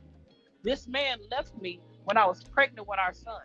This man did this. I'm going to tell the truth because I can stand it and understand that I got to take accountability for what I did too. So stop it. You agree? She the way she talks about him is as if she still loves him. Period.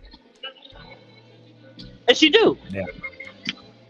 That's why she won't change. That's what I'm saying. That's why she still got his last name. I think y'all understand that more than me as a man. Because I wouldn't like even keep a woman last name if I was in that situation. Like if we had to, like, I'm not keeping your last name. Exactly. We done, nigga. What you talking about? We done. What you talking about? But that's just me, right? I think that there's a lot of money with keeping his last name, right? She get paid for interviews, et cetera, et cetera. So why not benefit from it? She can still get paid for interviews because she'll always be his ex-wife and still not have his name. Damn. Okay. It's a valid point. All right, let's keep going. Ciao. Yeah. Because absolutely not were things going to be tolerated while I'm pregnant. The stress of it, raising my son, I need to be present for my older one. He was only 2.5. I couldn't be that mother I'm not, following around to make sure you're doing what you're supposed to do as a grown man in a marriage. So you can go handle that. I need to be pregnant right now. I got to deliver some babies. And that's when the choice was made on his side. Let's come back and let's make this work. This is my family. The exact words, I want my family back. I want my family back. And I was like, that's all you got to tell me, Jack. Easy. We're moving, son. And that's. Do you remember those things? It was easy. Easy. That's all you got to tell me. All you got to tell me. And I'll come back. Cool. She ran quick like the goddamn road runner. Was quick with it. Easy as hell. You ain't give him a list of things he had to do. Nothing. You didn't make it hard for him. He didn't have to work for y'all. No stipulation. All he had to do is call you up. Hey, I want you to come. I want my family back. Okay, I'm coming. That's all you had to say.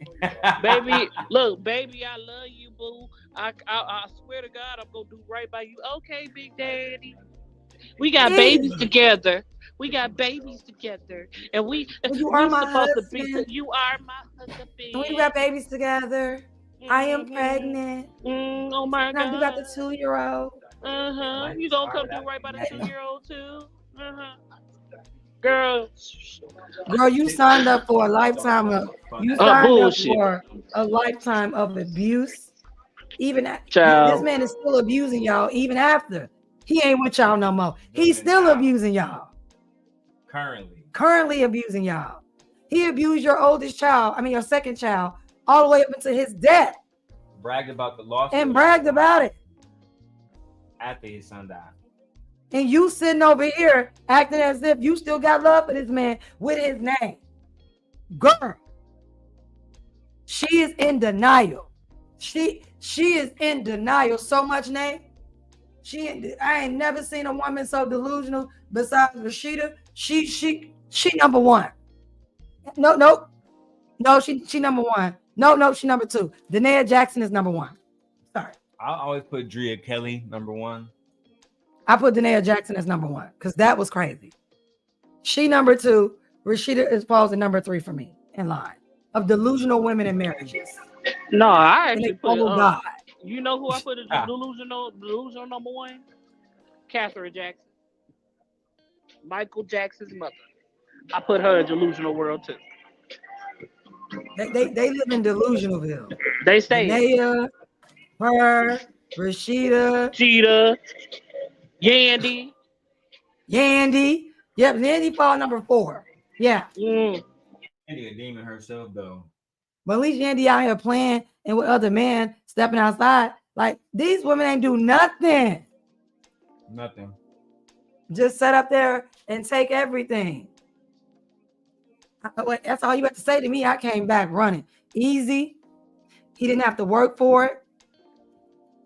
What was the point of you leaving? If you were just going to go back that easy, what was the point? And thank God you're not that kind of woman that your baby daddy can just call you and say, I want my family back. And you're going to run back. Okay, daddy.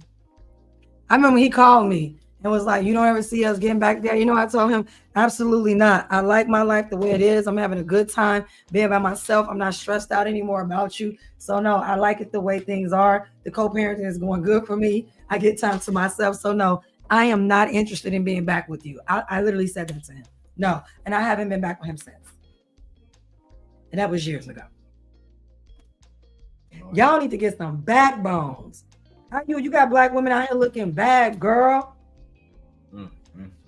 Maybe if you had she's weak.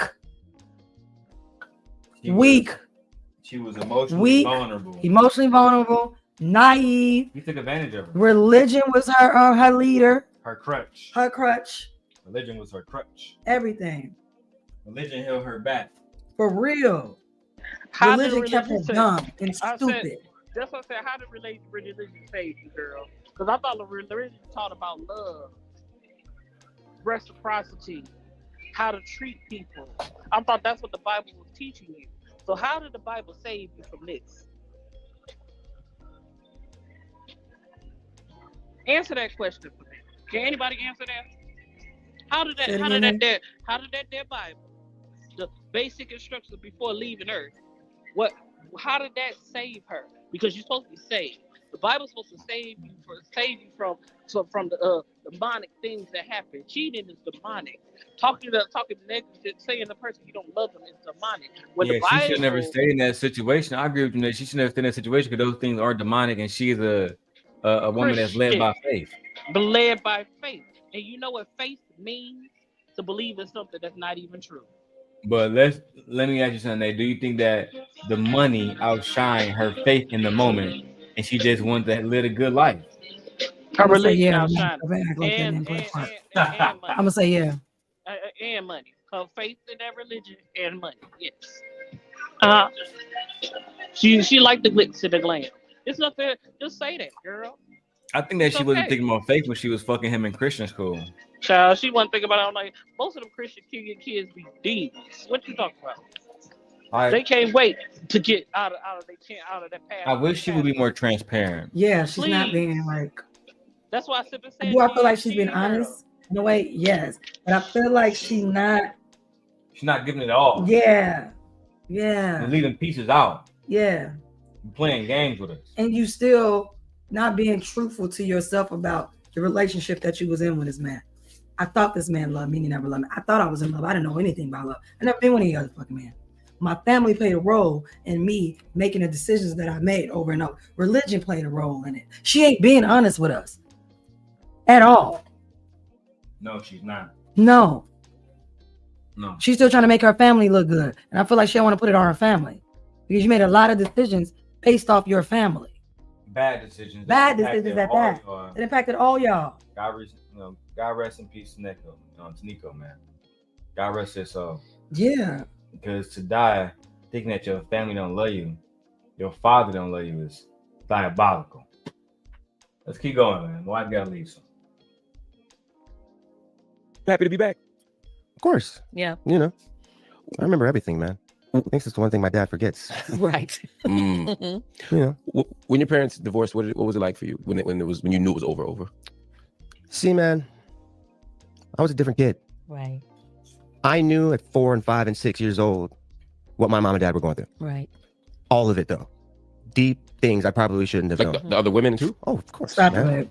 You know, it's like, I'm going to say this. He didn't know exactly what your parents are going through, but children do pick up on behaviors of the parents where it's not showing care, love, and affection. They can tell when something's off, when something's wrong. Children are very smart when it comes to stuff like that. Now, at 5 and 6, you don't know exactly what was going on, but you knew that your father and your mother weren't getting along. But I thought you said, Julie, you was in this relationship to protect these children, and your son said at 4 and 5, he knew something was wrong between y'all. This is what I'm talking about. This is what I'm talking about. Had you separated and just raised your son as a solo parent, and you wouldn't even have to be solo, because you told me you came from a multi-generational household. So you would have had role models for him. And then on top of that, you in a church, you could have found another church going man. Or another man, maybe not been in a church, that could have still loved you and your boys. I think a lot of the times, if not all the times, women literally breed their own chaos. When they can walk away from situations. As she should have. As she should have. Like when I see women trying to force men to be fathers, they want to go to where the man is, drop the kids off and bang it on the door. They want to put the baby on the porch and walk away because I need a break. Like, y'all breed a lot of y'all own chaos with these men, to the point where your kids are either being unalived by these men that don't want them, or being hurt emotionally to the point where it is literally rubbing off of them into their children, causing more generational trauma.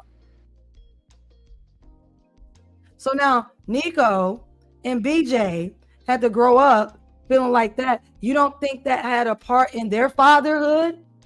Oh, absolutely. And then with their children? Oh, absolutely. So once again, Black males are not being responsible for their children, even when they're in their lives. They're the ones causing trauma. And Black women are okay with the trauma caused as long as the father's there, because you need a father, right? That's what we keep hearing. Every child needs a father. No one says that every child needs a sane, healthy, committed, invested father. No one says that. He was never going to be that. He was never going to be that. I know Trucker was trying to get him to say this. He was never going to be that because... I got to go. I'll see y'all when I come back. I got to go. Damn. Right.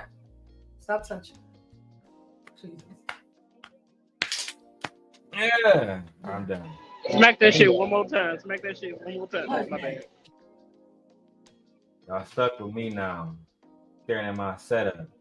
So I think that he was never going to be a good father in situation because he couldn't focus on being a good husband. But Trucking, I know you had something you want to say. Let's get to it. Can you hear me, bro, or am I a little bit laggy? I hear you just fine. So, I was going to say, because from what I'm hearing, right, I'm trying to put the pieces together. I'm not that familiar with this story.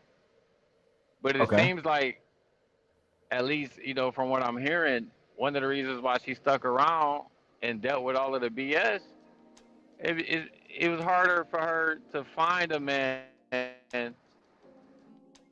that was doing the type of things that Brian McKnight was doing. Right, and this is something that we see a lot when a woman is with a guy that has status or whatever it may be, they put up with more BS. Versus if they had a guy with not as much status, they're willing to leave almost like immediately. So I don't know, man. It just seems like that was also one of the reasons why she was putting up with a lot of BS. I don't think it was just Christianity. I don't think it was just the kids. Right. But I do think those are factors as well, though. I can Okay. agree to you to a certain extent. I think she put her blinders on because of that religion. Because of course, even in other religions, they teach the women not to see other men. And only, especially highly invested women in the religion, they sit up and say that your man is pretty much God. So you don't see anybody else that's going to treat you something better. But I do agree to a certain extent. Yeah, a lot of women, unless because she didn't even have no motive afterwards. I would have seek revenge. I would have got with a lot of shit. But that's just me. But I'm just Because saying, like from my but I do. perspective, her whole image, and the reason why we even know her now is because of Brian McKnight. It's like the That's same true. thing. It's like the same thing. I was just trying to. I was just talking to my girl, and I was like, "Why is Cardi B putting up with all of this stuff with Stephon Diggs? He got all of these women pregnant at the same time." I just couldn't understand it because Cardi B has money. She has status. She has all of these things. So why is it that a woman, even on her level, is willing to put up with so much? Right? It's something that I can't understand. But I'll this is bring it what we back and let tend you to hold it see. down. No, I wanted to hear your thoughts on this too. I wanted somebody to try to explain this to me because at first I thought it was just like women, who was just like they ain't have that much motion or whatever it may be. They tend to put up with this stuff whenever they're with like a richer guy or a guy with status. But then I see Cardi B going through the same thing, and now I'm confused. I'm like, well, is this just stupidity at this point, or what could it possibly be, Nay? I don't. I'm like I Maybe said, you it's could the break it problem. down. Like I said, women are indoctrinated to be selfish, to tolerate men and treat men as if they are gods. I'm like, she's not a awoken woman. She's not an enlightened woman. An enlightened woman is not going to tolerate that. A whole autonomous woman is really not going to be subjugated to any man. Because at the end of the day, we're supposed to be a service. If we're going to be in a commitment, we're supposed to be of service to each other, not me be just of service to you. You have to value those vows just as much as I value those vows. And if you don't do that, then there's no sense of being with you. But I'm like, we have been indoctrinated. A lot of people, period, especially who are in a religious have been raised in a religious background, have religious backgrounds and everything, are born indoctrinated. They indoctrinated into this shit. So women are So, taught. So women are taught.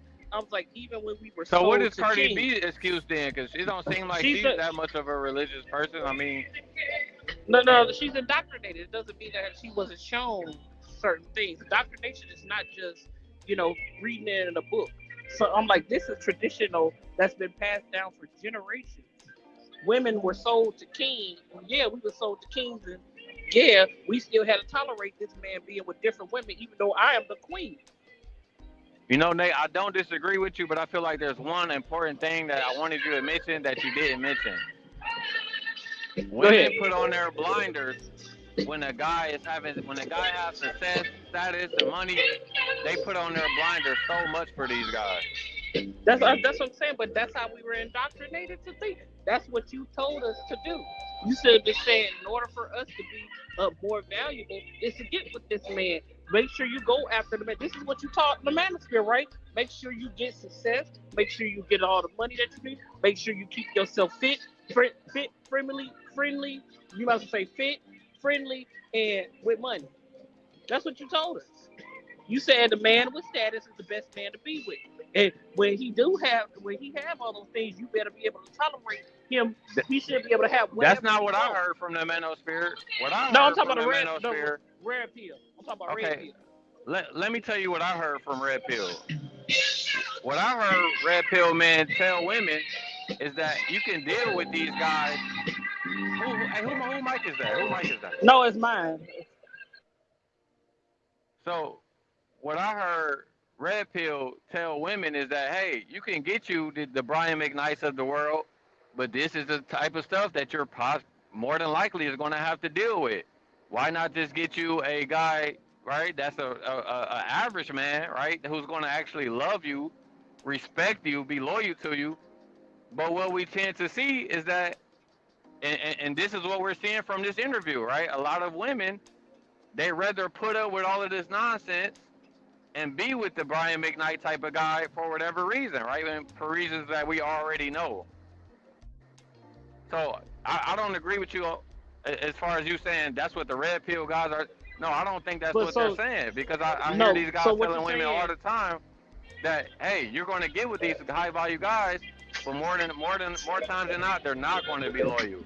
But they're that's not going to be faithful. so. What's a wholesome man? You should be able to establish a wholesome life and still have character, charisma. You still should be able to do those things. Yes, you could be a high value guy, but still know how to care for a woman, how to cherish a woman. It shouldn't be those things that you're talking about are materials. They come and go. And yeah, you can say women come and go, but a good woman, it comes one in a million, what y'all would say. Right, but Nate, I'm not talking about what it should be. But that's what I'm saying is the red pill need to be teaching that. Yes, you can. I'm like, you should be teaching. Oh, if you get with this type of man and he got a whole bunch of money, you got to deal with him having multiple women. You should teach a man, even though you have a lot of money, you still need to have character about yourself. You should carry yourself with integrity. Know how to treat a woman and all those things. That's what you teach them. You don't teach them. But Nate, that's also going back. But Nate, no that's also going back to what it should be, right? That's men with a lot of money, they should be good. They should still be loyal. But we all know more times than not, they're not going to be that. That's what I'm saying. So the red pill is not teaching men how to be wholesome men. You teaching them to be a playboy. I know if I got all this status, and I know I'm like, if I get all this money and stuff and I become a millionaire, guess what? All the hoes gonna be here. I can have whatever woman I want. But the last time I checked, the red pill was made to teach women more than it was to teach men. What you did? Why? Let me finish, Nate. Just let me finish. Oh. Right? Because clearly, right? I'll answer that question too. Why do you need to teach the women? Because clearly, right? Brian McKnight's wife, she didn't know no better, right? She fell into her natural woman ways, right? And she put up with all of this BS. What's a natural woman way? What you think is a natural woman way? What we was just talking about, right? That's not a natural woman way. What's a natural woman way? I'm gonna answer it, but you can't keep cutting me off though. I'm gonna answer it though, right? So it's what we was just talking about, right? All of the BS that she put up with, right? Everybody said it was for Christianity, it was for the kids, but we also know that if Brian McKnight wasn't Brian McKnight, she probably would have never put up with all of that. And that's why I brung up Cardi B, is because we see Cardi B dealing with the same thing now. She's willing to go through all of that, of what she's going through, because it's Stephon Diggs. We all know if it was just a regular guy, wasn't in the NFL, didn't have a $100 million deal, she wouldn't be going through all of that. That's the natural, and I'm not saying all women are like this, Nate. But more times than not, we all know this is what we see. Okay, like I said, that's not explaining the natural woman way. The natural woman way that I was looking for, because most of the time y'all think that's what it is to be submissive to a man. We supposed to tolerate everything that a man does. A fully autonomous woman does not tolerate stuff like that. Period. Whether he is rich or whether he is poor. She will not tolerate any person doing other than being loyal to her, like she is loyal to him, like he's submissive to her, like she's submissive to him. That's a full autonomous woman. The natural woman way is for a woman to know better, to know that you are valued. The very thing that the man really wants, that honestly is to have children. I'm the main person that brings you legacy and lineage. My bad, y'all. I was having And I had this no, whole you good. time I forgot to plug my laptop up. Tell me why that bitch died. No, So it's look, good. Nate, I want to But ask you a question. wait. Is I'm not done. Beyonce a fully I'm not. accomplished woman? It's a I simple said question. autonomous, not accomplished. Even So I'm like even career journey. would Beyonce fit in that category? I'm like she's not autonomous because she's tolerating a lot of shit that Jay-Z does. She tolerates it. And instead of getting out of that bubble just because Jay-Z wouldn't be who he is without her. Let's be honest. So she got to snap out of it too. She got to be used to being alone with her children. There's nothing wrong with that. She ain't gonna leave. I agree. She Let's gotta be do clear. better. That's why I know you can't explain what's the natural woman way. What you talking about? Because a woman know her worth, and she will not tolerate that. Hello. Ranger knows. It's unnecessary to tolerate. Well, the My only bad, reason I'm I adding said that, I everybody. wasn't I'm trying to adding insult. everybody back I wasn't in. trying to insult all women, but it feels like for the most of my life,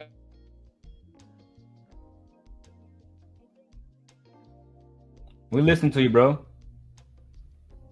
Oh damn, we done lost that nigga. All right, there you go. He back, but he's clearly having connection issues.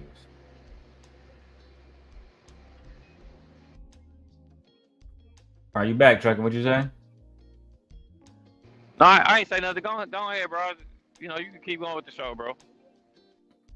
Oh, you good? I was just trying to hear what you were saying. That's all. You good? I was just trying to tell Nate when I was, talking about this shit I've seen, because I'm pretty sure you have seen it as well, right? For the most part of your life, bro. When a lot of these guys, even Anton's wife, I feel like she putting up with, like, I don't know for sure, but I think that I in digress. a lot of situations, bro, women put up with the things that they feel like they want to put up with. In a situation with Anton wife shit, she want to be in a situation, she want to put up with it. I can't really say anything about her. You know what I'm saying? Like, she living a great life and they work together. As a matter of fact, I tell my wife all the time that I personally think Rita's a great wife. And I'm not sure what she put up with, but publicly it would look up. It seems that way because he speaks about black women in such a crazy manner. But at the end of the day, she's still there. She's gonna stay there. Outside of that, I don't really got nothing to say about bro wife. You feel me? But I was explaining to him. I said, let me tell you. I was like, women have been indoctrinated. And we doing a 2-hour show, so y'all good. I got plenty of time. Oh, okay. I'm just saying, women have been indoctrinated to be selfless, sacrificial, tolerate anything. It doesn't matter what status he's in. You have to tolerate him having a gambling problem, alcoholic problem, abusive. Many women, we have to tolerate that. We have been indoctrinated to tolerate that. And a lot of women are waking up to that. They're saying, hey, if I'm supposed to be a human being like you, the stuff that you wouldn't tolerate for me, I shouldn't have to tolerate that from you. I agree. I said indoctrination is a big thing in society, period, especially in this whitewashed patriarchy. I agree. A lot of us are indoctrinated. That's why they call us are indoctrinated for the wrong reasons too. For wrong reasons. That's why they don't like the term woke. They don't like it because woke means enlightenment. You're waking up to see that this is not benefiting me in no way, shape, or form. I agree. And shout out to everybody watching on all the channels, man. Whether you're watching on my YouTube channel, my Twitch channel, my wife's channel, if you're watching anywhere, we appreciate you guys. And we want to get the channel back going. We want to donate. We want to see more donations coming in. But more importantly than donations, hit the like button, subscribe to the channel, and share the video out to a friend because that helps us grow. That's all we ask for, all right? But until then, let's keep going with our video. Let's review it. That's what I mean. You know, there's so many layers to our dynamic as a family. To take certain things said at face value really discredits, like my mom said, every single part of this that's gone on. Right. And especially when it comes to me and, of course, my brother now. The things that have been said about us even are just like, they're just petty and spiteful. So let's talk about that, because I've heard your break. Your father describes the break between you and him as occurring later, because he says even after the divorce things were okay, even when he had a new girlfriend, even when he remarried things were okay, that things were still stable and solid. He says at some point you guys came on the road with him. He wanted you all to, you all were artists, and he wanted you to experience the road. He wanted you to know it was like to play in front of crowds and to also have to get up early and do all the things. And when y'all got there, these are my words, my interpretation of him. He said y'all were a little entitled. He said there was a lot of drugs, a lot of laying around. Then it was, I miss my girlfriend, I'm going back. Right. That there was a lack of kind of accountability, maybe a slightly lower work ethic than is needed. Unbelievable. That's the gist. That was my takeaway from him, and that he got tired of babying y'all also. So what do you say? All right, here we go. Here You we got to go. think, man. Now, the longest amount of time that me and my brother spent. This is about to be so fucked up, Nay. Again, I did pre-watch this interview so I can give this context. Nay, he said the longest time he ever spent with his father, him and his brother, God rest his soul, Nico, the longest they spent with their father, Brian McKnight, is when Brian and their father, when Brian Sr. allowed Brian Jr. and Nico to come on tour with them. That's the longest and most time he ever spent with any of his children. But let you guys hear it out of his mouth right now. And that he got tired of babying y'all also. So Hilarious. What do you say? All right, here we go. You got to think, man. The longest amount of time that me and my brother spent with my father consecutively were the 9 years we toured together. I started touring at 17. Right. Yeah. All right. My brother's 14. Hadn't spent any time with my dad like that yet. First of all, I think that it's inappropriate to take young men who are 17 and who are 14 years old on tour, away from school, away from being normal teenagers. I think that's inappropriate. Personally. What do you think, Nate? Do you think it's appropriate if I took a 14-year-old Egon on tour with me? I think that's wildly inappropriate, and Brian McKnight should have known better. Yeah. Were they trying to sing? Were they singing with him? Yeah. If they were yes, working, they have a music career. Yes. Okay. If they were working, they want to sing with their father. I don't believe they was working. Yes. I was like, okay. So I wouldn't really allow it, but you are their father, and if you want them to know what it's like to be on tour and stuff like that, I would be okay with you showing them. It's okay with you showing them. But no, out of all honesty, no, I wouldn't want that. I'm like to subjugate my kids, even though they want a career like this. I was going to say, hey, out of all honesty, there's a lot of bullshit that comes with being a singer. He wasn't like truthful with his children when it came down to, hey, I understand y'all want to be singers, but this is the light of being a singer and the darkness of being a singer. There are sleepless nights. There are times where you have deadlines. You have to always there are this, that, and the third. No, you was probably showing him all the holes that you can get for being a singer. You was probably showing him the glitz of it. He ain't really showed them the good side of the music industry and the dark side of it. I promise you, he taught them how to be exactly like him. Bad fathers, and hoes. Ultimately, that's all he did teach them. How could he teach them anything else if he don't know anything else? He don't know shit. He was a bad father himself. Awful father. Welcome back to the show, Truck and Trader. What's good? What's good? Another day, another dollar, my brother.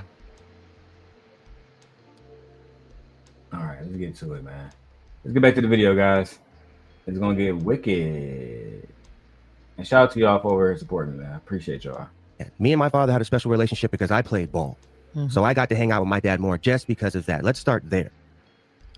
I turned 18. I moved right back to LA. I don't tell my mama. I don't tell my brother, nothing. I left them for a year to go be with my dad. Barely saw him then. Did he encourage that move? No, he didn't even know. And I still think to this day that one pitiful movement on my part changed the trajectory of a lot of things, but that's a different story. But me and Nico, we worked our asses off, man. Like, I don't care what my dad said. We loved it. We got to tour. We got to travel. We got to learn a lot. I watched my dad open and close the show every night. I loved it, man. This is my favorite time of my life, was doing that with my father and my brother. And we worked hard. It's still crazy to hear that despite the hardships in Brian McKnight life with his children, that those were Brian McKnight Jr. favorite times. And I told my wife this, because listen, my brother knows this. My wife believes that, children don't need their fathers. He just sat up here and said the best time of his life, despite being raised by his mom basically alone. The best time was when he was with his father on tour. I'm like, that's what I'm saying. Y'all will sit there and idolize your fathers even when they don't give a fuck about you. Never did. Y'all will idolize the motherfuckers until the day y'all die, and will sit here and persecute your mother even though she was there in your life. See how backwards that is? That's backwards as fuck. We do the same thing to our moms too, though. What?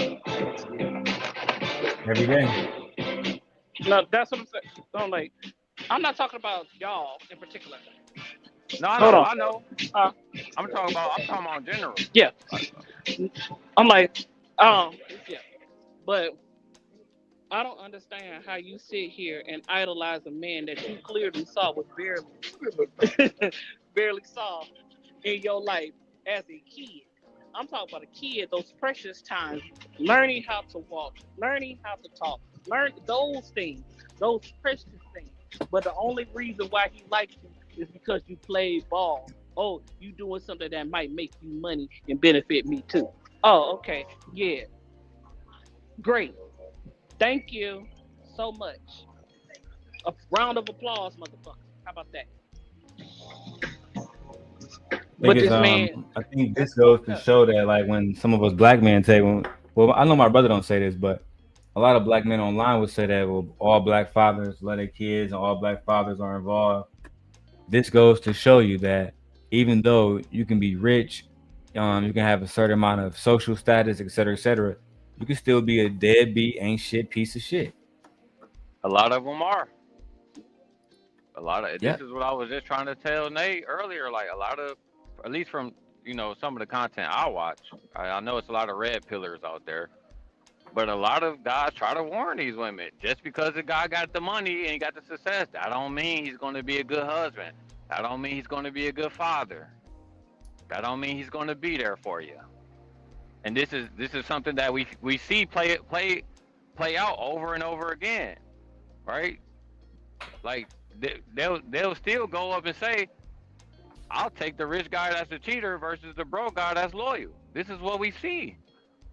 So I'm not trying to blame everything on, the wife, but I can't. It's hard for me to feel sorry for her because this is what we see over and over again. I can't disagree with you, bro. And I appreciate your commentary too. Well, stop, bro, throwing that motherfucking Bible in my face, man. That's how I'm supposed to treat you like a god. She herself loved the Bible. The Bible teaches you how to treat a man like a god. He God. Tolerate everything. Go ahead, yeah. This is the man you serve. You're not serving God. You serving this man, and this man's supposed to serve God. He ain't a servant to you though. Yeah, you right. Y'all agree with that. Y'all go keep going agree with that shit. I think that they both are culpable because Yeah, they both are though. he I'm failed not to disagreeing. lead as a man. He failed to lead as a man, and she failed her children when she didn't lead a situation that she clearly saw was going to be toxic. Pretty much moving forward, Brian never loved her, and this is why I can't support him because I can be in a really like a really bad spot with my children, but if I find out that something bad has happened to them, I would never let them leave this world feeling like they are unloved. Never in a million fucking years. Let's keep going. The interview is deep. We halfway through it. Together. We worked very, very hard. Lots of early mornings, lobby calls. We were never late. I ran the sound checks most of the time before my dad got there. You feel me?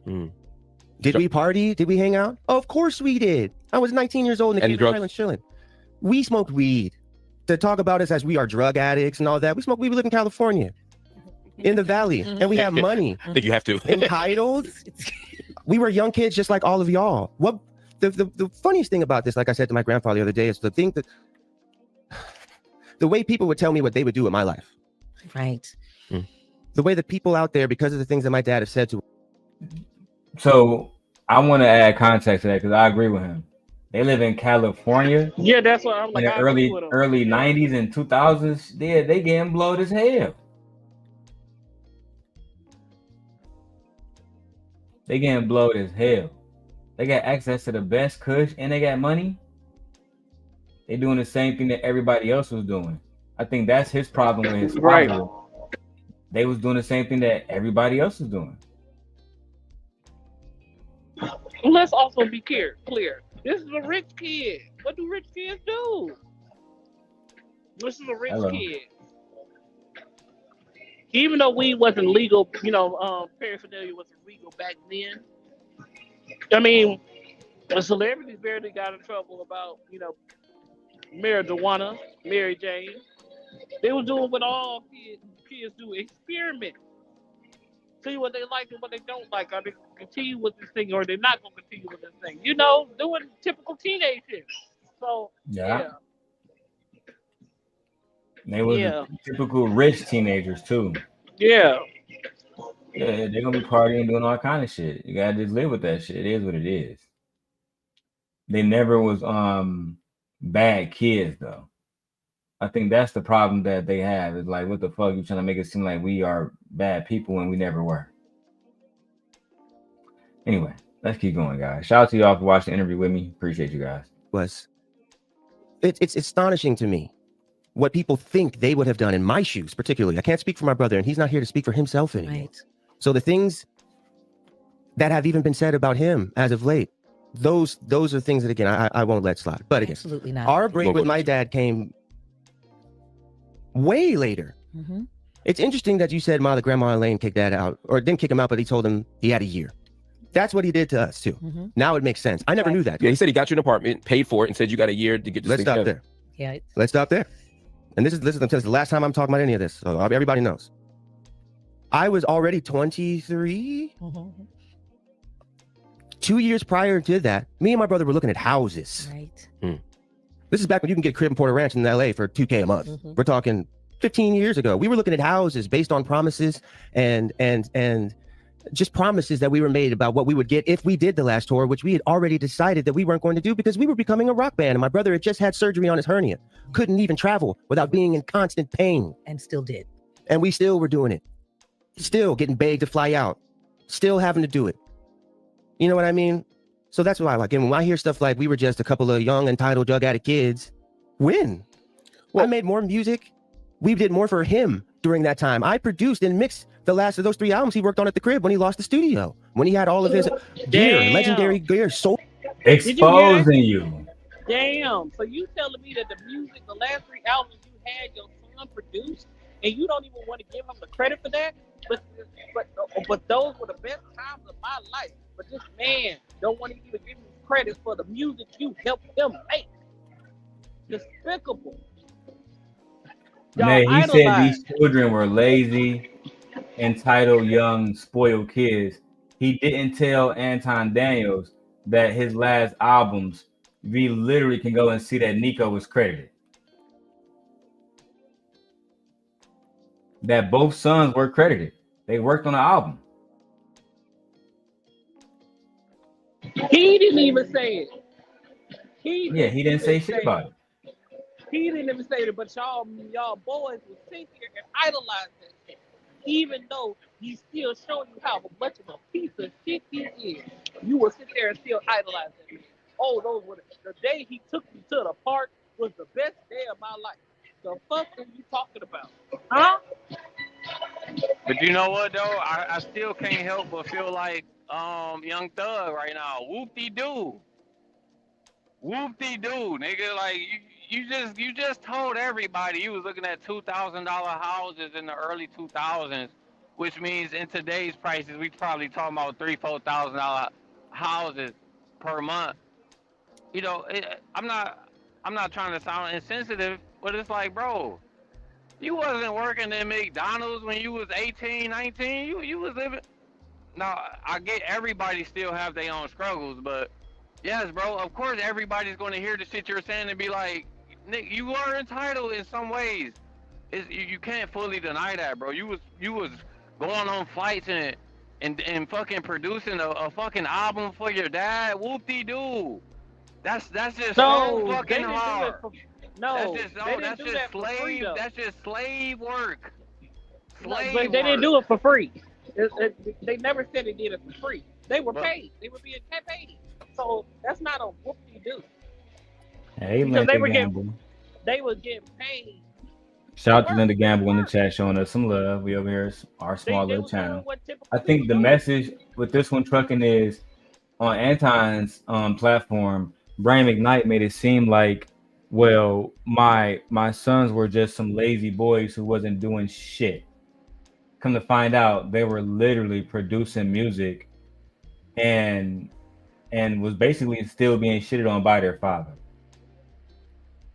No, I get that part, bro. I understand that part. They were working, so of course. The only thing I was trying to say, bro, is like, I don't know, maybe I come from a different time. I'm not saying that they're lazy, but it's like it's just the way he's making it sound is if they was working 16-hour shifts at the factory or some shit. That's the only thing I was saying, bro. It don't matter. Sound check, that's a job. That's still a job. He got a job. They were doing work. They weren't doing it for free. So with the mere fact that you keep saying that they were entitled, they weren't, because they worked for their money. They worked for that. They worked. It wasn't free. You're acting like their father gave them the money to do that. No, they had to work for it. If anything, shit, they gave him opportunity to get free music produced. What are you talking about? That's not a whoop-de-doo. He doing what regular people do when they have accomplished something or when they work a job and they can put a key in their own house. That's what they did.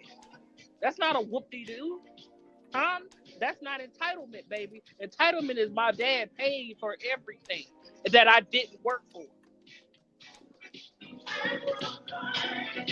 No, they weren't entitled at all. Let's go back to the interview.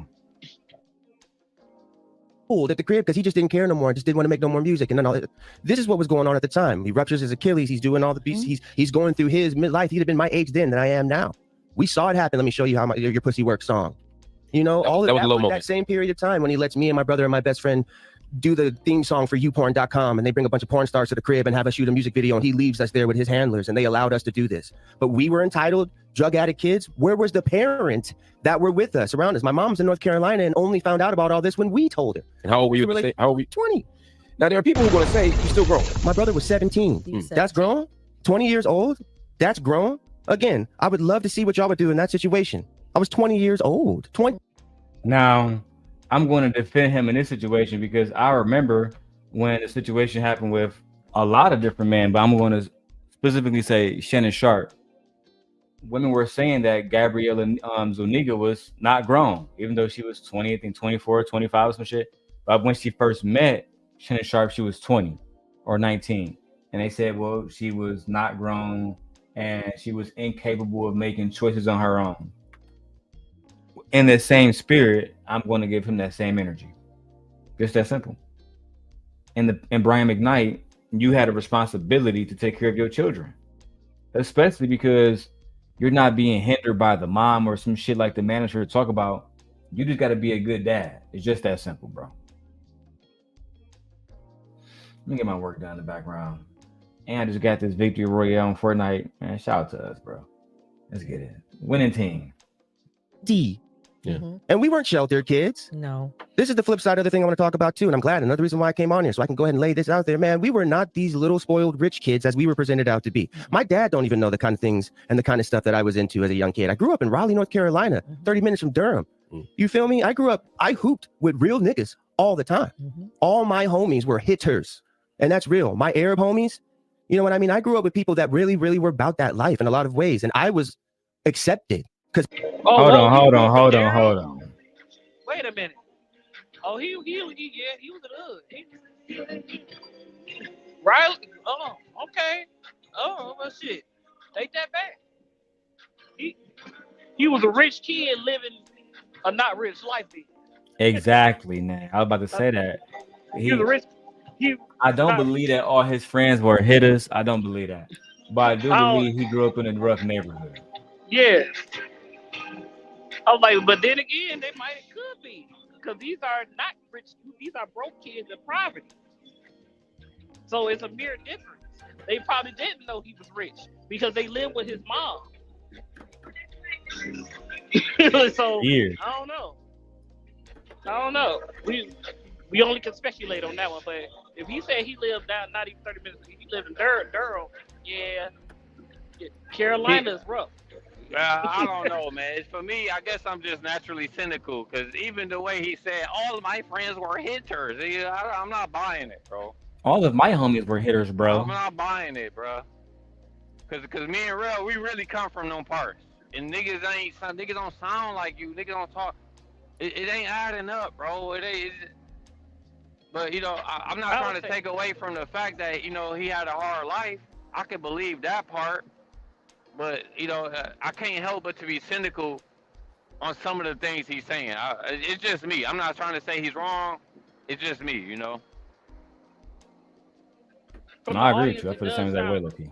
That's what I'm saying. Like, for the audience, he does sound like he was a preppy, rich kid. But his dad sounds the same way. He kind of talks like his dad. His voice is kind of like his dad. You wouldn't think he was a Bible thumping kid. He really sounds like a nerd. Like he was real, sitting in the corner somewhere, playing anime and shit.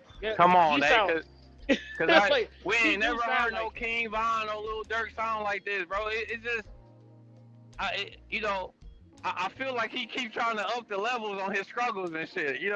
I'm not saying he never went through the struggle, but it feels like he's kind of hyping it up a little bit at this point. But bro, you know what I'm saying, you know bro? What? Yeah, I do know what you're saying. But you know what, Darrel? This actually shows the concept of euphoria. How these rich kids would come into this area and just be like, they idol, like how poor people idolize or you know what word I'm looking for, fantasize about being rich, but the rich kids fantasize about being poor. Yeah, they want to be like regular kids. They don't want to be like these niggas. That child, it's bad. Like, okay. You got people thinking that they want to be like Brian McKnight. Brian McKnight kids don't want to be like Brian McKnight. That's just the facts. Anyway, man, let me keep going, though. It's just crazy, man. I hooped, and I come from a family of real niggas too. All my uncles are G's. My dad knows these things. All my dad's people that he came up with out here, the people that protected him when he was out on the west side. Absolutely. Those are my uncles. And my uncles extend outside of our blood family, man. That's just how we move. There was never a time that even me and my brother treated people like we were entitled. No. We were never those kids. We didn't hang out with the celebrity. We don't have celebrity friends. Most of the time, them niggas didn't like us. Because we didn't care about a lot of that stuff, man. We never cared about being flashy. We never cared about stunting on people. Me and my brother wanted to be accepted. We spent, especially my younger brother, right, as the quote unquote black sheep. You know what I mean? So that's why, yeah, those things hurt because, again, it's spiteful. It's petty. It's also narcissistic. You know what I mean? It's like to continue to try to paint us out especially when we're not throwing jabs. We're not saying nothing. You mad at us because the internet continues to rehash certain things for you, and you just don't know how to shut your mouth and stop fueling the fire. You say you weren't entitled. He did say that when you had some child support issues, that he was expected to take care of it, even though you're grown, you had the child support stuff, and then you told the girl, "Hey, my dad's paying for this." Because that never happened. No. So this part is where, in an anti-interview, Brian McKnight said that he had to pay for his son's child support, et cetera, et cetera. Here, he's going to break down that is just not true. All right, let's get to it. That never happened. Expected is one thing. I had never even formally asked him. And this is why putting these types of things out there in public is so detrimental to even my children and their mother and our side of things either. The way I even found out how much I owed in child support. See, there's so many layers to these kinds of stories, y'all, that you got to really do more digging. But the thing about it is you can't tell people to just do more digging because this is information that no one should even know. Absolutely. Well, there's that. You feel me? These are things that we only have to absolve ourselves for because now we're in the public and because of the things that my dad has gone to say. This is in-house business matters that should not be discussed in public. I shouldn't have to tell y'all that I didn't find out that I had to pay child support until I owed $17,000. I was never properly served. It's not like they were tracking me down. I wasn't hard to find. I was homeless for 4 years, though, so I didn't have an address. He didn't tell you about the years and about the months I was sleeping out of my car. Did he know you were sleeping in your car? Of course he did. And what did he say to you? Nothing. Did he offer to help? How can you be Brian McKnight, know your son is sleeping inside of a fucking car, homeless, and do absolutely nothing about it? How is that even possible? How is it even possible for you to have a child out here homeless and you don't care enough to say, you know what, I'm going to make sure that this child is fine. I'm going to make sure that they're in a house that they love and they're protected. How are we at the point where Black men know that their sons and daughters are homeless and do nothing? Man, let me go ahead and get out of here. Anybody got any final thoughts? Because I'm going to do a part 2. We got some pre-recording I got to get done. Start with Trucking. You got any final thoughts, Trucking? I just want to say, bro, thanks for having me up on the show. Everybody hit that like button, subscribe to my brother's channel. If y'all want to hit my Cash App, say no, I'm just kidding, bro. Just want to say I love you, bro. If you're going to be off tomorrow, bro, hit me up. I'm going to be off Sunday and Monday, so if you want to hop on, you can get some games in, just let me know, bro. For sure. Man, I definitely will. I definitely hit you up for sure. I'm going to be at work, but I'll hit you up. All right, and Lady Nay, any final thoughts for us before we get out of here? Basically, y'all like, share, subscribe to the channel, hit that notification bell, and we'll see y'all later. We'll do a part 2 where I'm not at home at work. Oh yeah, you already know I'm gonna do a part 2 for sure on this one. Yeah, it's good. This is getting dark, but I like it. I like this interview. I believe them more than I believe Brian McKnight. Like, we knew he was lying, but this brings more context and it's a little more believable. Yeah, they was on some straight bullshit the entire show. Anton and Brian McKnight. I think that in that interview they should have just allowed more transparency, and the only way that you can do that is have Brian McKnight Jr. there and the ex-wife there. I think it was a missed opportunity. That's my final thoughts. But with that being said, please make sure you guys hit the like button, share the video, subscribe to the channel, all of the channels. With that being said, we are out of here, man. Peace.